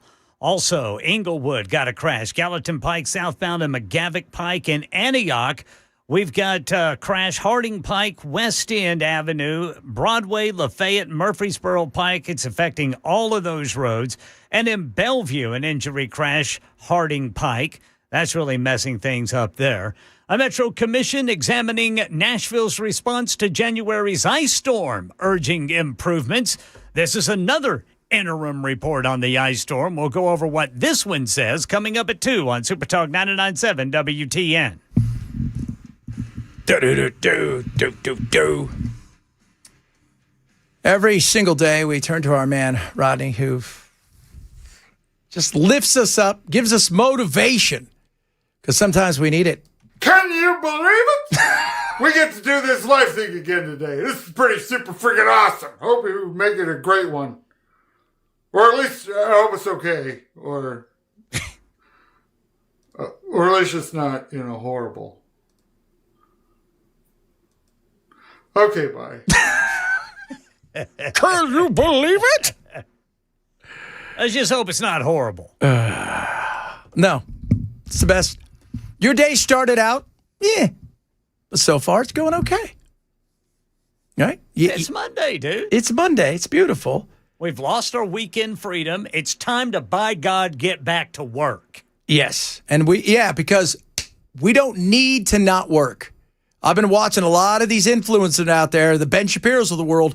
Dude, don't even think about quitting your job. 7 days a week, 365. You know what? You got to do it, right? You absolutely have to do it. You know what the only problem is with Monday? What? It's only 24 hours. Only 24 hours. You're right. It only comes once a week. Yeah. Well, that one too. We need more Monday. That's got to be our T-shirts. We need more Monday. We care about Mondays because we care about you. Somebody said, you're not going to ask Jerry Green any real questions. And I'm like, somebody else said, she's a commie. And I'm like, do you even have an idea what a commie is? Have you listened to anything she said? No. I forgot you're a lefty. I'm like, oh, God. Use a Muppet, mate. You know what I mean? It would be fair to ask her, how does she feel about the DSA platform? That would assert it. Yeah. And you know what? The DSA platform it's a scare. Do you guys remember, what was it? Project 2025? That was the left's version of the DSA.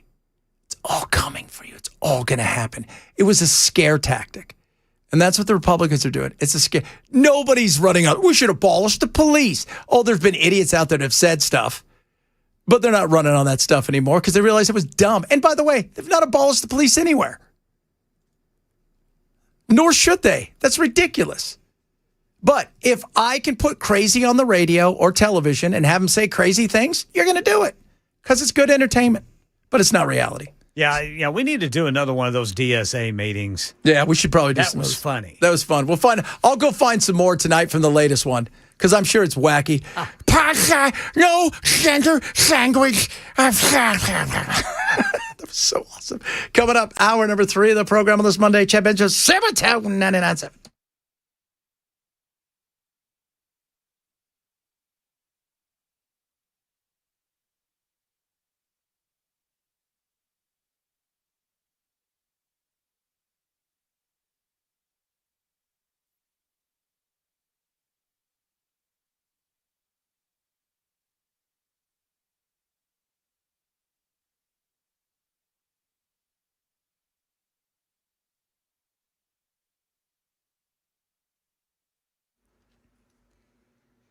Two o'clock on the dot. I'm Ken Weaver with your top stories. And again, drivers in Murray County, bad news. Right now, I'm showing, TDOT is actually showing that northbound 65, you got an overturned vehicle just north of Highway 412, and it has northbound 65 shut down there in Murray County at mile marker 47.2.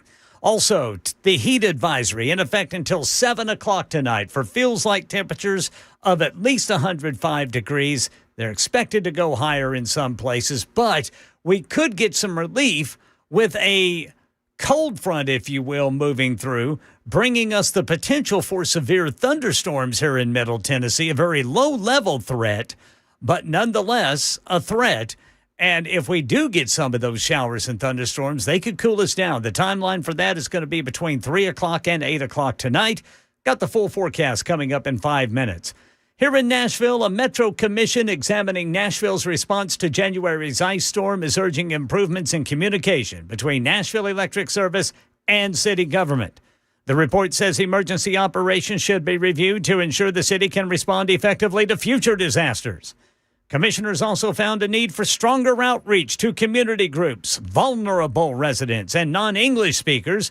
This commission, appointed by Mayor Freddie O'Connell, the final report is due February 23rd of 2027. And a proposal moving through Metro Nashville government could channel $300 million from Music City Center projects into Nashville's East Bank redevelopment efforts, as we hear from Channel 4's Joylyn Bukovac. Mayor Freddie O'Connell's administration says the money would reduce Metro's obligation to pay for East Bank infrastructure by that same amount. Now, this proposal has not moved quickly. It was delayed back in July and deferred again earlier this month. And now, later today, the members of the ad hoc East Bank committee will be taking another look. So reports say this money comes from surplus tourism tax revenues that were originally dedicated to paying off Music City Center. Well, it's been 60 days since the U.S. and Iran signed a 60-day memorandum of understanding that was billed as the first step to wind down the war in Iran. President Trump issuing fresh threats on the Gulf nation of Oman as Oman and Iran discuss plans to patrol the Strait of Hormuz. We get more from ABC's Karen Travers at the White House. This 60-day window was meant to be the period where the two countries were going to get at that nuclear issue. They never even got to that stage. The memo of understanding fell apart. The president declared it dead, and they are still haggling over control and reopening the critical waterway of the Strait of Hormuz. That's the latest news. Weather is next. I'm Ken Weaver, WTN News.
Benson Show on Super Talk 99.7.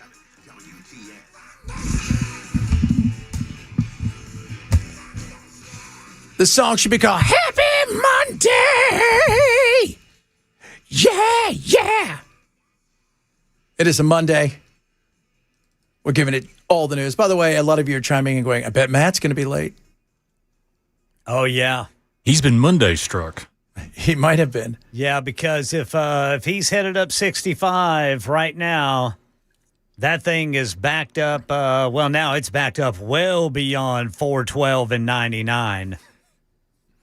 Because northbound 65 is shut down in Murray County for an overturned vehicle at mile marker 47.2. It's backed up to the ocean.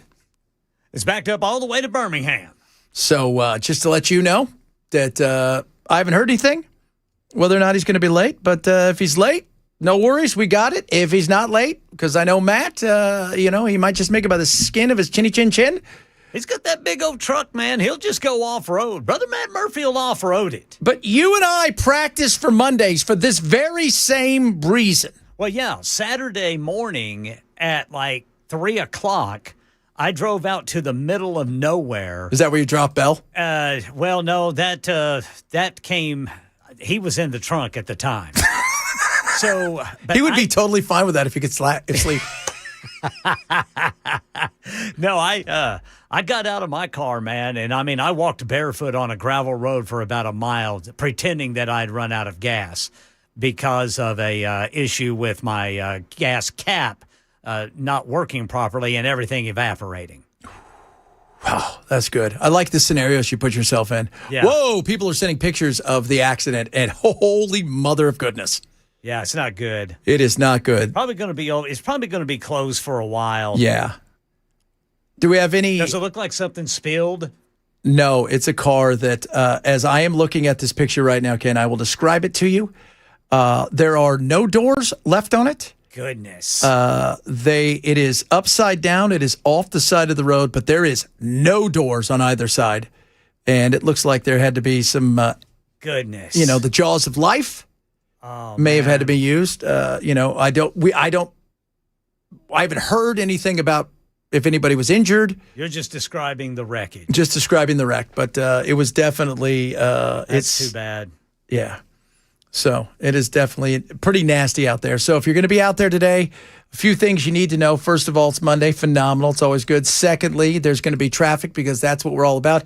And also, now it's time for the Swamp Ass News Report with the weather wizard, Ken Weaver. The swamp ass meter is overheating, folks. Yeah. We're having to put cold compresses on it to keep the red stuff from just bursting out of the top of it like you see on Popeye cartoons. Yes. Gross and nasty. Can we call it the swamp ass broadcast? The swamp ass broadcast. Right now it is. It is. By the way, Sally said it's not so much that there's going to be a cold front moving in, Ken, potentially. It's more of a less hot front. Yeah.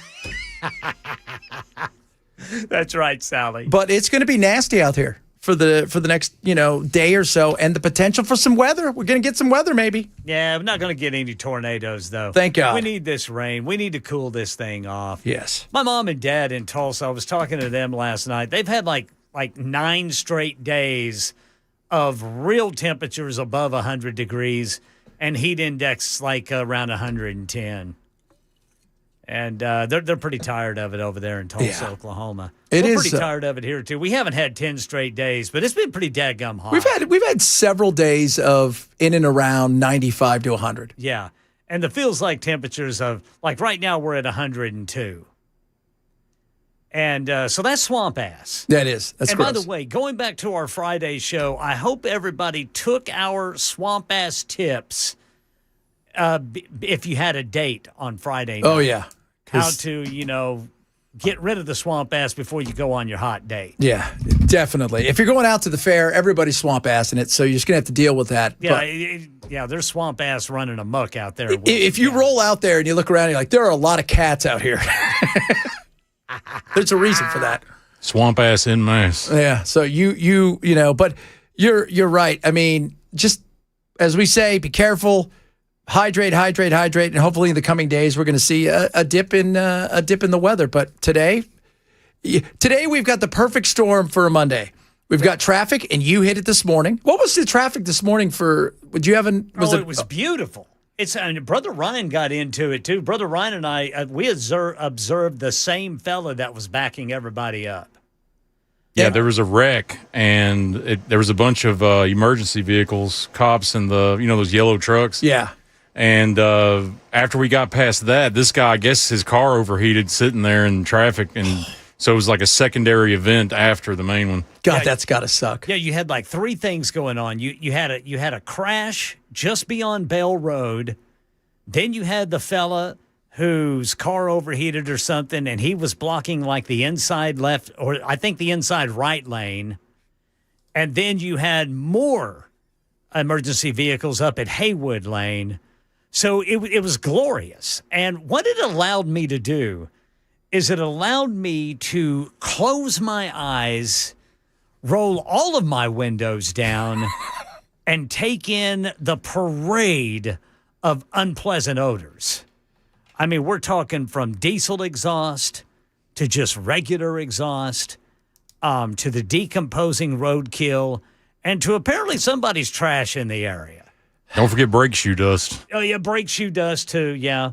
And to think about all the money that we're spending on stuff.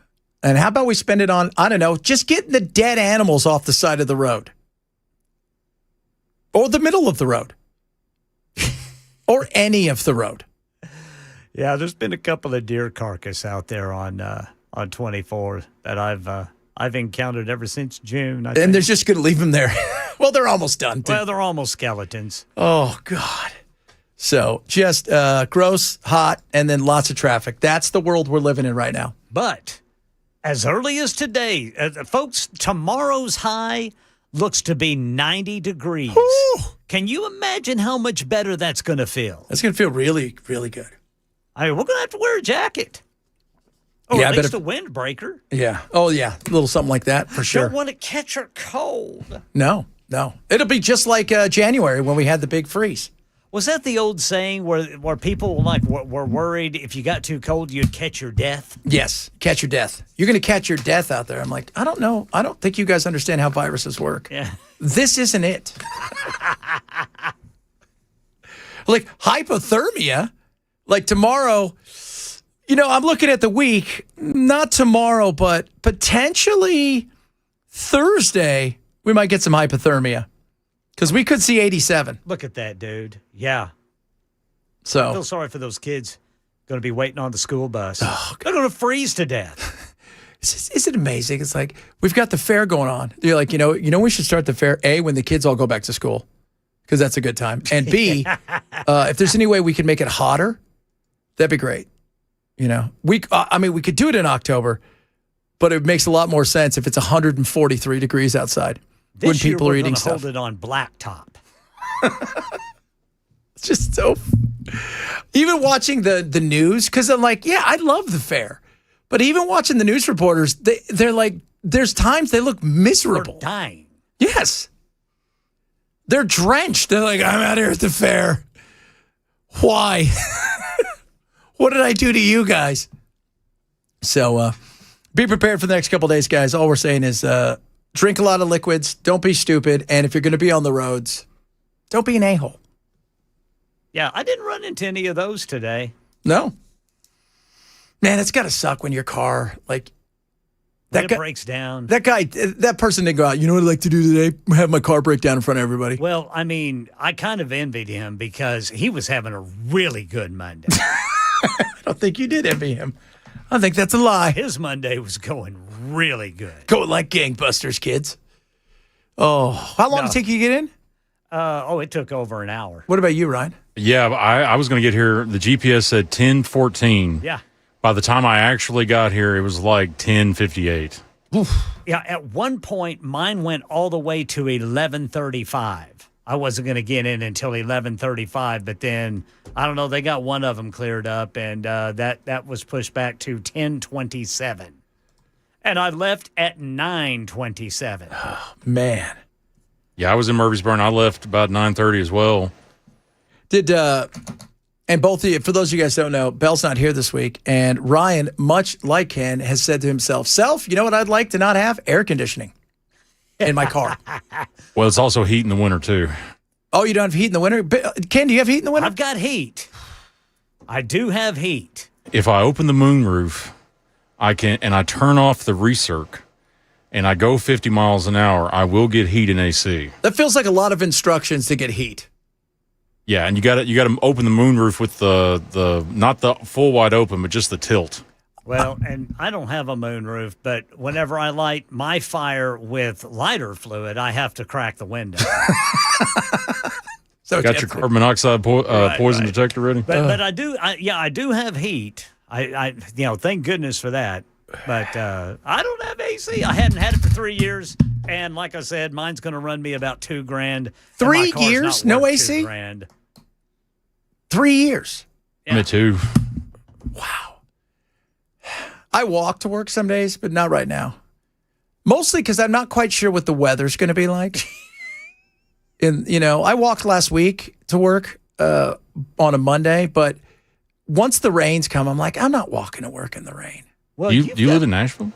I live like maybe 500 yards from here. OPSEC.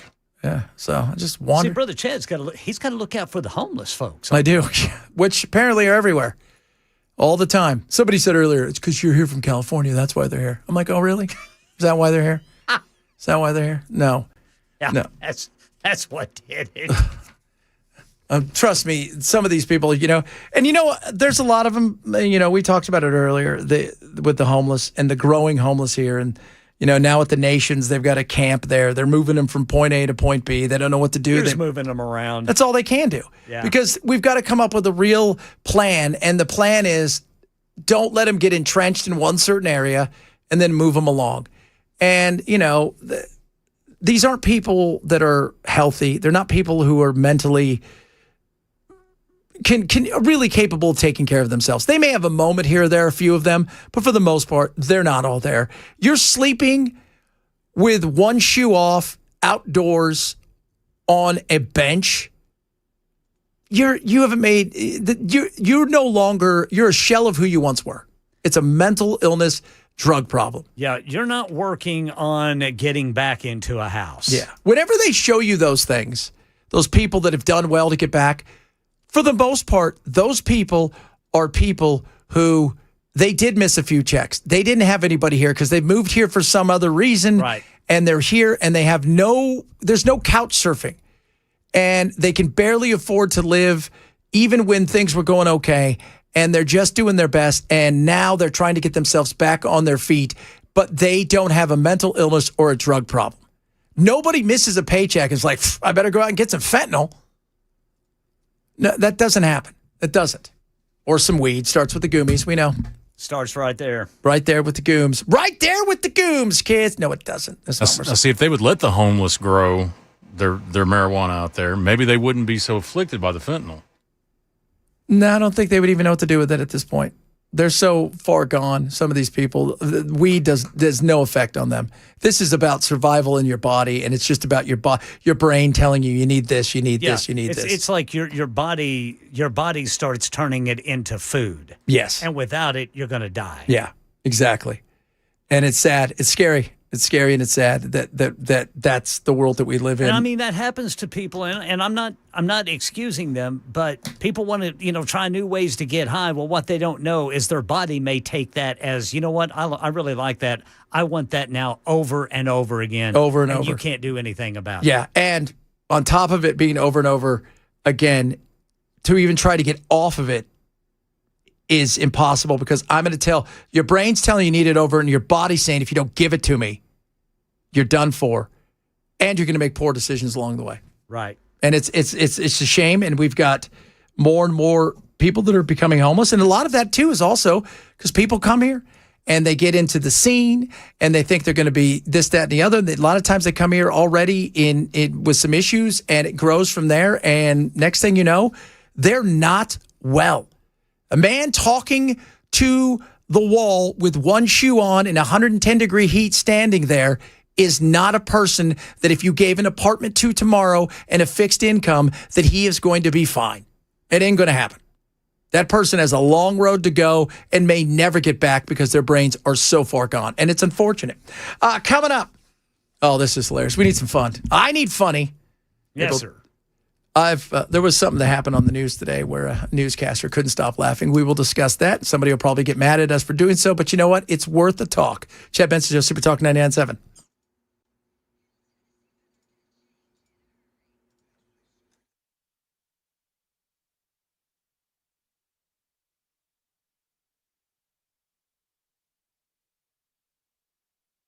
We're here when it matters most. Severe weather coverage on Super Talk 99.7 WTN. Bulwark Capital is awesome. And let me tell you something. When you talk to my friends over at Bulwark Capital, they're doing quite well. AI, could there be a pop at any moment? It's a possibility. Could you be in a position where you're missing out on opportunities because of geopolitical things going on out there? Especially when it comes to things that have to do with oil and gas and stuff like that, but not what you think. It's a possibility as well. Talk to my friends at Bulwark. They'll go through and give you a full, comprehensive second opinion on what's going on with your retirement and your investments. And it's simple and easy to do. It's called a Know Your Risk Portfolio Review. Absolutely free to you. You can go to knowyourriskpodcast.com, KNOW, yourriskpodcast.com. Talk to my friends at Bulwark Capital. They'll show you what they're about: lower risk, lower cost, lower volatilities. And what can they do to give you the most upside potential? Sign up today for Bulwark's Know Your Risk Portfolio Review. Go to knowyourriskpodcast.com, KNOW, yourriskpodcast.com.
All right. Well, the good news for 65 in Murray County, it looks like they have cleared that crash that had northbound shutdown just north of 412. But now in Murfreesboro, we got a new problem.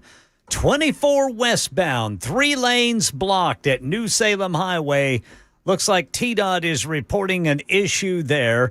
Then we've got 40 eastbound in Glencliff. You got a crash off on the left shoulder there at Spence Lane. Folks, we're not even in rush hour yet. And an interim report on Nashville's January ice storm. Another interim report. We'll tell you what this one says coming up at 2:30 on Super Talk 99.7 WTN. All the chaos and craziness today, we need to have a little bit of a laugh earlier today on a Fox local TV station. Guys, we can be a little, let's be real just for a second.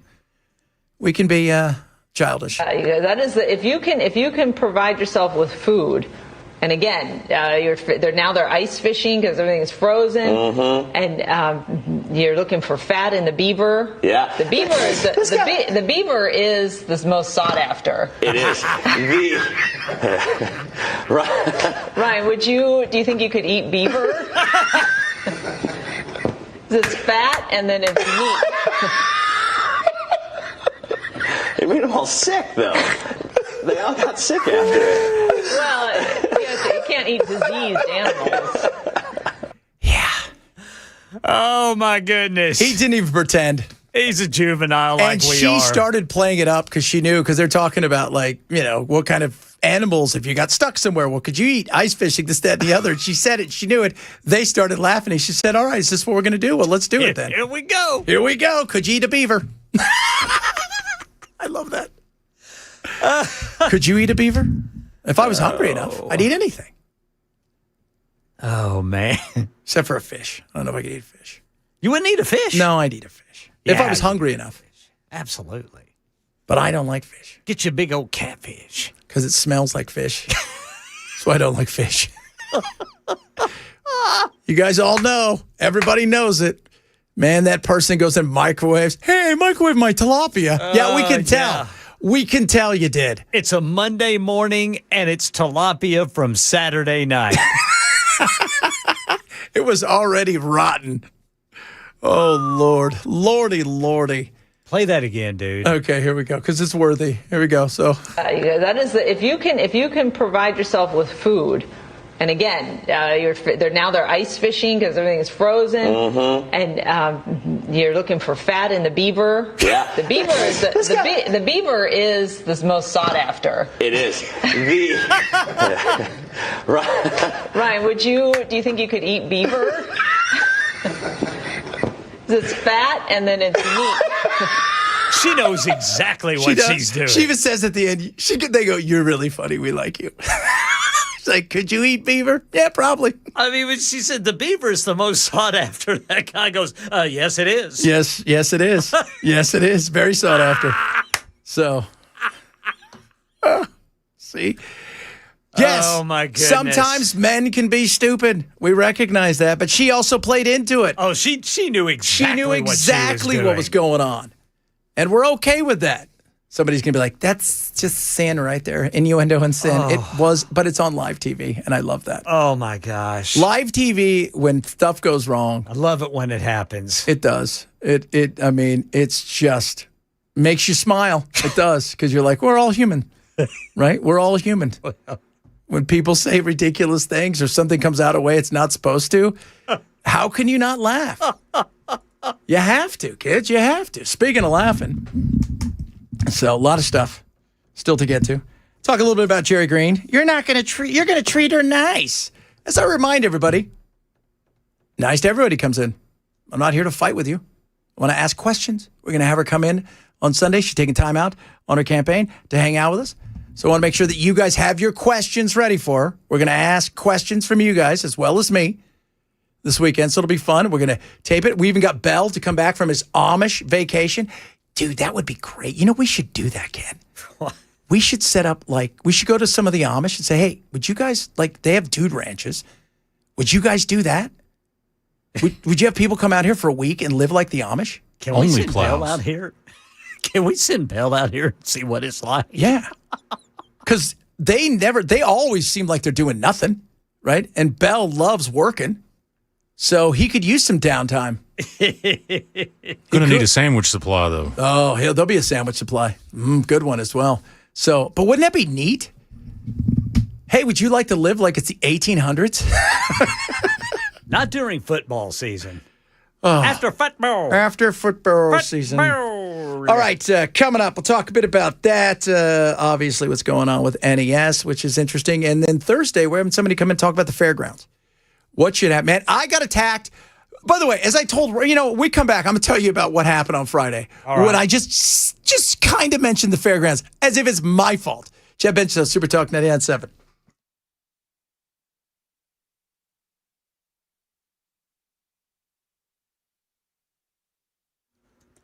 2:30 on the dot. I'm Ken Weaver with your top stories. And, folks, we got problems in traffic right now in Murfreesboro. TDOT is showing 3 lanes blocked, 24 westbound at New Salem Highway. Then closer to downtown Nashville, we got a crash on the left shoulder, 40 eastbound at Spence Lane. Then in Murray County, northbound 65, still trying to get back up to speed after that overturned vehicle there at mile marker 47.2. Still pretty backed up, but at least it's not closed anymore. An interim report on Nashville's January ice storm response says Nashville Electric Service needs to do a better job communicating with Metro government during emergencies. The report follows months of hearings and interviews conducted by Mayor Freddie O'Connell's Winter Storm Response Commission. Recommendations include an independent review of the Office of Emergency Management and improved communication with community partners. A more detailed final report is due out in February of 27. And it's been 60 days since the U.S. and Iran signed a memorandum of understanding, but no progress has been made. ABC News contributor and former Defense Department official Mick Mulroy says there may not be an increase in military operations, but both sides are far away from coming to any agreement. There might be skirmishes around the Strait of Hormuz. Obviously, we'd like to see it much more open and flowing. Right now, it's only about 4 to 6 ships getting through a day. The average is between 120 to 130. So obviously this strait is, if it's not completely closed, it's pretty much there. That is the latest news. Weather is next. I'm Ken Weaver, WTN News.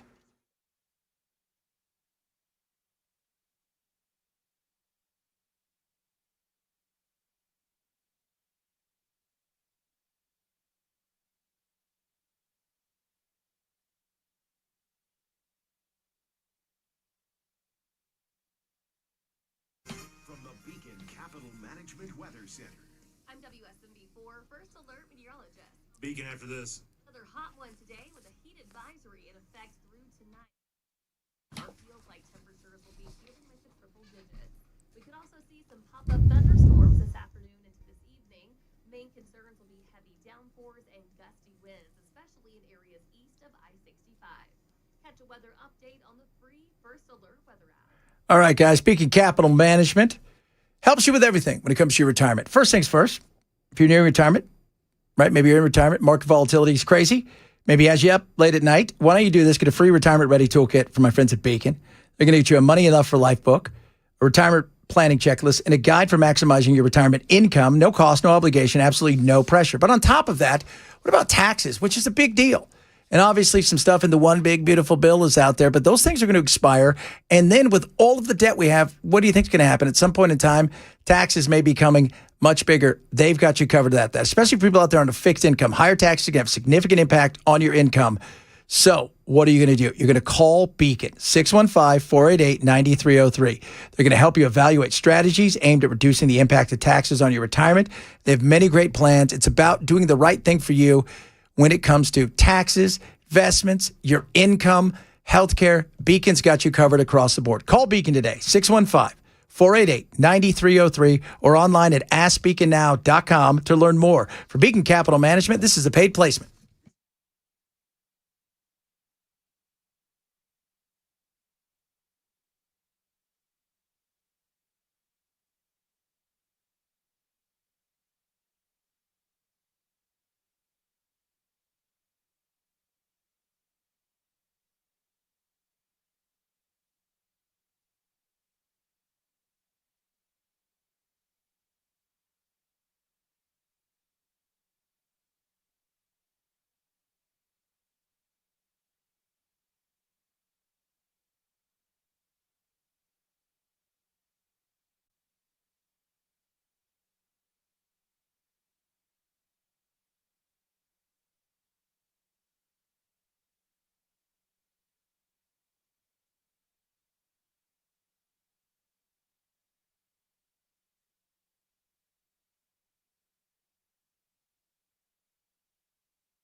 So, in walks Jackson. Our brother Jackson. Comes on in. He goes, "You want the good news or bad news?" So, I don't know. Just give me the news. He goes, "Matt thinks he can make it here by 4:30. I said, "Okay." And I said, "So you want me to stay here till 4:30? He goes, "Yeah." I said, "Okay, cool. No problem." Then he walks out. Matt walks in. He goes, "That was not the reaction we were hoping for." Well, it's a different reaction. You're too nice. I'm like, yeah, we're a team. Would have us covered. Ain't no thing. Jen's just ready to go. Yeah. You know what? It's not like we haven't done a show before. We could figure something out. We could talk about beavers and Amish people. Everybody's looking for the beaver. Everybody is. No, let's just say that's the most sought after. It is the most sought after. And then it is. It is the most sought after one of all.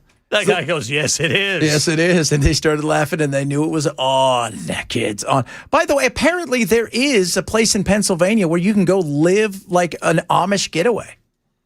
Well, yeah, they've got B&Bs, don't they? Or Yeah, is that but what I it's think- called BRBs, or I don't know. But you'd want to be a part of Airbnbs. it, right? Like you could stay there, but man, disconnecting in that, that's the whole thing, right? Like the disconnection.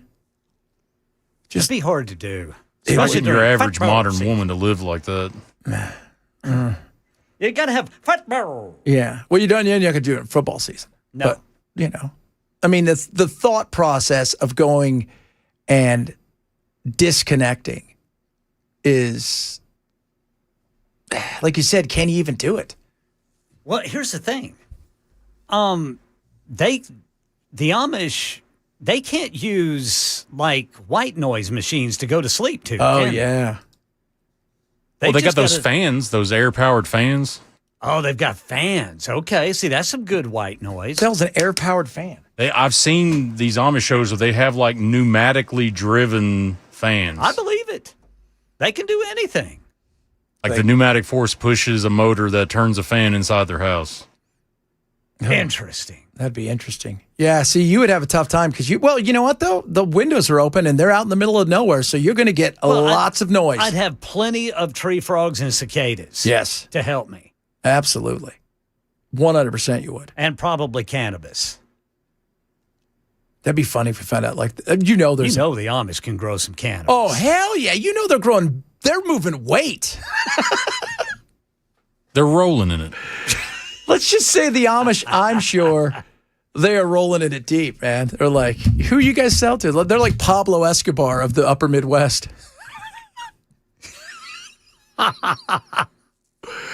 Oh, Lord.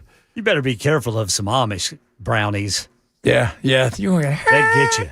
Ooh-wee. Ooh-wee. Oh, we got to get... But earlier today, we were talking about the Amish, for those of you not keeping score, and there is a dating site for the Amish that we're going to we're going to sign Bell up for. And the Amish will probably never forgive us for it either. No, but he looks like fun. What kind of conversation do you think Bell's going to have with somebody like that? Wait a minute. Are you talking about going through the whole court? You got to So spend do the you night? put the mayonnaise on the bottom or the top? What kind of butter do you like? Speaking of that, this is earlier today. We were talking about Amish dating. This girl who was I guess she's now become kind of an influencer, but was talking about how the Amish date. You talk about Amish dating. What are the basics of Amish dating? You do it in the dark. You can never be seen together in the daylight, and you can't talk to your partner's parents if you're dating. And you can only see each other once a week. And what does it mean that you date in the dark? What do you do? You only see each other during the night. At around 9 o'clock, the boyfriend comes to the girlfriend's house. The door stays unlocked so you can just walk in, comes to her house, and goes up to her bed and stays in her bed till 4 in the morning. And then he goes home. What happens in the bed? You talk and sleep. You can't have sex because that's not allowed till you're married. Yeah, that's not allowed till you're married. And we know that no humans would ever cross that line when you're in a bedroom because these aren't 40-year-olds, right? These are young people who maybe there's nothing else going on in Amish world. If you ain't raising a barn, you're thinking about stuff. But you just talk and sleep. and that's all. And then that's dating. That's dating. And then he goes Can home. you kiss? Yes, you can. I think I never did, but I think you can. And do both the boy and the girl need to be agreed that this is what's going to happen? Yes. And then after the first night, the guy has to be like, so you want me to come back in 2 weeks? Or do you want me to take you home after church or after the singing next Sunday evening? And if you want to, you say yes. And if you don't want to, you say no. There you go. Is the 2 weeks like a lunar cycle or something? I have no idea. That's rather odd. Apparently, you spend the night together, and then if you want to go out again, you have to wait 2 weeks. Yeah. Where you can walk them home from church or singing. And isn't it weird? Because wouldn't that be kind of real? Yeah, she's real. Interesting. It wouldn't. But here's my thing. It's how do you ghost somebody? Well, yeah. Like, what if you didn't like that night? It would be easy. They can't find you. Just leave that settlement and go to another one. Yeah, super easy because they're just everywhere. We got horses. Because you know, and it's so weird to think because, we think of them as the Puritan way of doing things. But the fact that if you told your mom, hey, I'm going to let this boy come over that I fancy. He's going to stay in my bed from 9 a.m. to 4, but don't worry, we're going to be good. What do you think that would happen? Yeah, it's crazy. But maybe in the Amish community, they can trust it. Yeah. Yeah, they buying it. I'm not buying any of that because I understand humans. We all understand humans. Like they don't do anything, please. I've seen enough of Amish, breaking Amish, and these people talking about what they've done and stuff. Good God. Come on now. That's insane. Good night, John Boy. Good night, Jedediah. Like, did you think John Boy never did anything? I always love that. Isn't it weird that they own a mountain?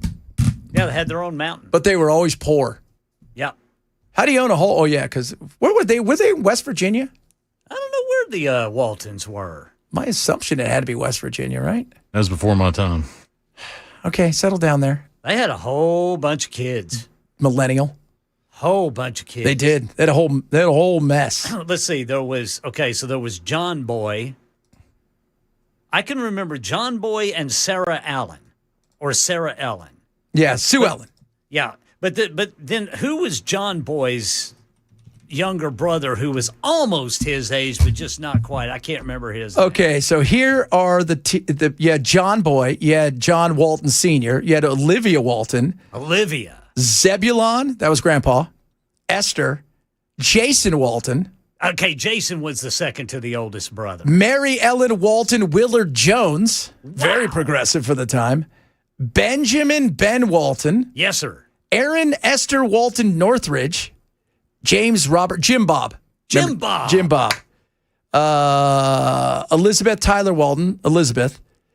Ike Godsey, who was he was part of the family friend, right? He was a cousin-in-law or something. Okay. You had Cora Beth. Yeah. So those were one of the cousins. So, but I remember, there were so many damn kids. My God. Well, they had chores to do. That's why you had kids. Well, there was probably 18 other kids that never even made it past their first birthday. Apparently there was a lot more going on in the dark on Walton Mountain. Well, because there's nothing else going on. I mean, there's just nothing going on. What else are you going to do? Yeah, that dark dating took off there on Walton Mountain. It did. It definitely did. Definitely did. Mm-hmm. Oh, some people are saying that 2 weeks has a meaning of something. Several people have said that. Probably. Yeah, probably. I mean, I don't know what the meaning is. I don't think any people do because we're not Amish. But we'll have to ask Bell when he comes back. If he makes it back. Belbraham. I'd put him out there in the middle of nowhere, man. No, he didn't like Mondays. We got to get him into Mondays. I can see him with a stopwatch, like asking that girl on their date, like, all right, make the sandwich. Can you do it in the dark? How many naps do you think he's taking this weekend? Can you make Swiss cheese? I don't think they're big Swiss cheese people. I could be wrong. That's my favorite. Bill's on his second nap, at least his second nap today. He's on his early afternoon nap, getting ready for his afternoon snack, followed by a little early dinner, followed by a nap. So, that's the way it works here, kids. That's the way it works here. So on Friday, right? So, Ken, for all the stuff that I get yelled at. Yeah. You little freak, commie. Whatever. That's what I think you sound like in my head. We were talking Friday about what to do with the fair, right? The fairgrounds, racetrack. It's like we got the racetrack out in Lebanon, it's like what's going on here. But we were talking about how some of the people were getting the petition signed. Now, as I have told Ryan, I don't have any skin in the game in this. I could see everybody's point of view, but it's going to play itself out. But the amount of people that were mad at me was the amount of, I got called F-bombs more time on Friday than any other time. Because I don't effing like NASCAR. People, by the way, who will send me how horrible I am as a Christian or whatever, and then they were dropping F-bombs at me over the fact that I didn't take the side of so-and-so or such and such or this, that, and the other. And I'm like, look, everybody, there's, you ever get somewhere you like, it's important to a lot of people, and for other people, you're like, I don't have the skin in the game in this one. I'm trying to make myself care. Can I see everybody's point of view? Of course. But, the question is, should you spend a ton of money revamping it, making it look good again? But will you get a NASCAR? Yeah, maybe. Are you going to use it more? Because they were getting, we were talking about how they're trying to show, they showed cars on Friday night there. Not a great time of year to show cars at 114-degree heat. That being said, could I see why other people would want other things, affordable housing? And we don't even know what anybody would do there because everybody's going to throw stuff around. But the amount of people that were angry, as if I was the one deciding what was going on. No. So I've just, Matt sends me something today before he tried to fool me with stuff. And Norm Parton's going to come in on Thursday and we're going to discuss it. He's an advocate for the track. It's great. Everybody should have their point of view. Some people out there, because by the way, I did get a lot of people go, yeah, get rid of that damn thing, right? It's like we don't use it. We only care about it when it's like a kid's toy for a lot of people. A little nostalgia, and people only care about it when they think it's going to go away. But they haven't gone there for years. Like when your kid gets a toy, they never play with it, and then another kid comes over, picks it up, and that kid's like, that's my toy. Dare you touch it. I was getting ready to pick it up. Don't bother my Stretch Armstrong. Oh. There's a movie that needs to be made. They need to make a Stretch Armstrong movie. There's a movie that needs to be made right there. Too much of a stretch. Look at you with your funny ha. Coming up, Matt is here. He tried to fool me, but no! Because I said I would stay here. But somehow, Matt got through the traffic. It probably only took him several minutes to get here today. But we're going to find out how bad it was, and we'll find out what he's talking about. We'll do that straight ahead. Chat Benson, Super Talk 99.7.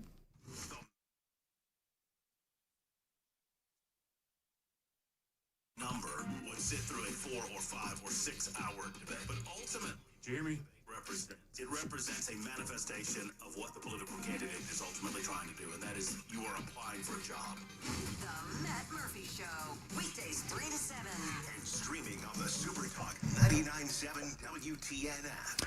Home Title Lock is here to help you from somebody stealing your home. And you think, what? No, it's not when you come home and your home is gone.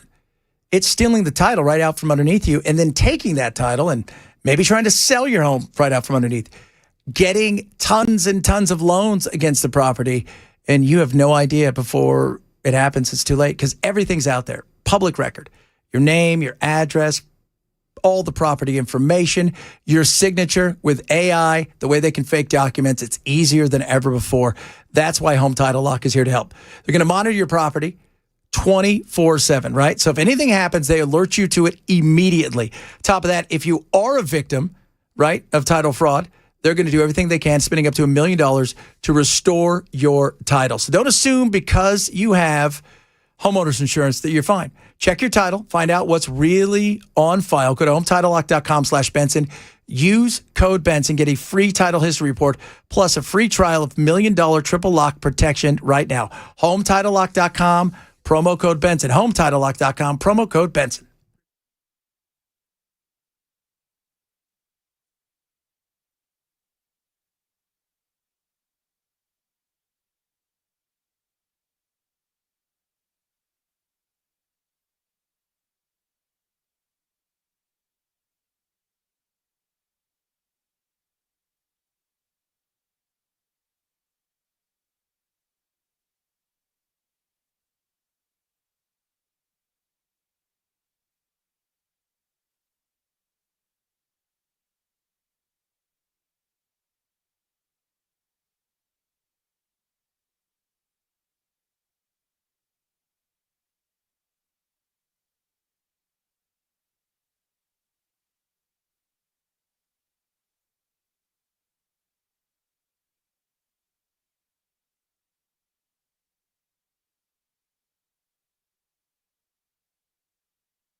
Totally, baby. You tried to fool me, sir. Hello. How was your drive? My drive was fine. But there's some folks out there that are not having a good day. No. And not just the people in the accident. Yeah. My goodness gracious. You know, sometimes I go that way. But not today. Not today. And luckily, I think I was ahead of it because I had a couple of errands to run. But So- yeah, nasty accident on 65 northbound. People started going, I don't think Matt's going to be able to make it. I said, I heard that. I bet you guys would be surprised. I Matt heard that, doesn't make and it. I began to hatch my plot, my scheme. Your scheme indeed. Well, you know, Ken had a very odious morning today as he headed in with the odors everywhere. Odiferous. You know, you get that riding the old motorbike, and I absolutely love it because you get the you get the world of smells on a motorcycle. You really do. Like you're driving, and you just smell fresh cut grass, which is grass bleeding and now, dying. see, that's good smell. But yeah, you get the fresh cut grass and you smell that. Oh, it's so good. And then you drive a little ways and then there's somebody's burning a fire.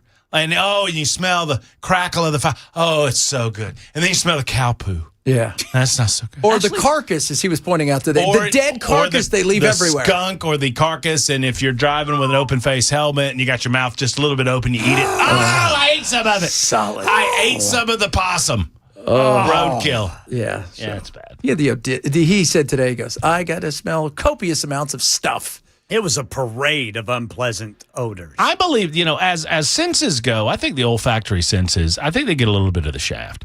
Because, everybody's sight, everybody's all about sight, everybody's about hearing, about touch.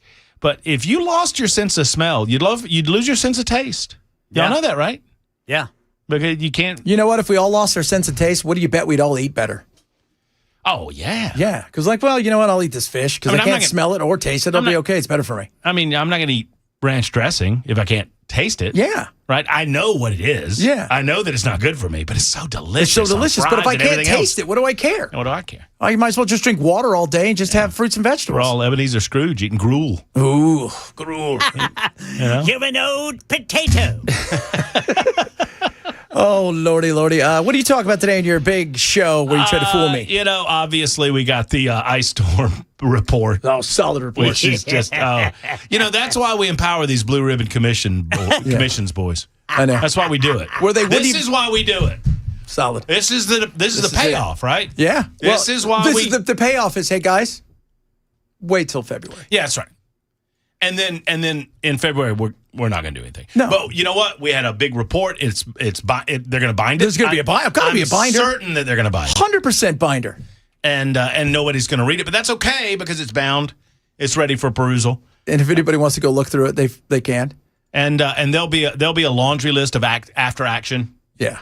Deals that they initiate, which all of us knew about like a week later. Yeah. It's so stupid. We should do a 4-action one. Like, hey, if this looks like there's going to be snow and stuff could get bad, maybe have things ready to roll prior to. Maybe have some telephone poles. I don't know. Maybe some telephone poles. I don't know. Matt, it's unprecedented. That's right. This has never happened. It's unprecedented. No one was prepared for this except every other city. Yeah. Well, that's only because they were trying to fool her.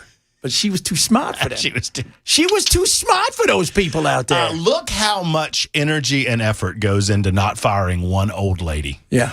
That makes $60,000 a month. I mean, right? Right. Look how much energy goes into not firing one old bag that failed us. Yeah, good times. Good times. So there's that, and obviously it's been 60 days since we're no longer at war, so we're celebrating today. Are we? Is it the war? We're celebrating the end of the conflict from 60 days ago. So we'll do a little of that, take telephone calls, we're going to have a good time. It's like the movie Office Space. So you guys fixed the problem? Nope. Did you fire him? No, we fixed the glitch. We fixed the glitch. We fixed the glitch. We fixed the glitch today. 60 days of glitch fixing has gone on. Matt, straight ahead. You guys have a good one.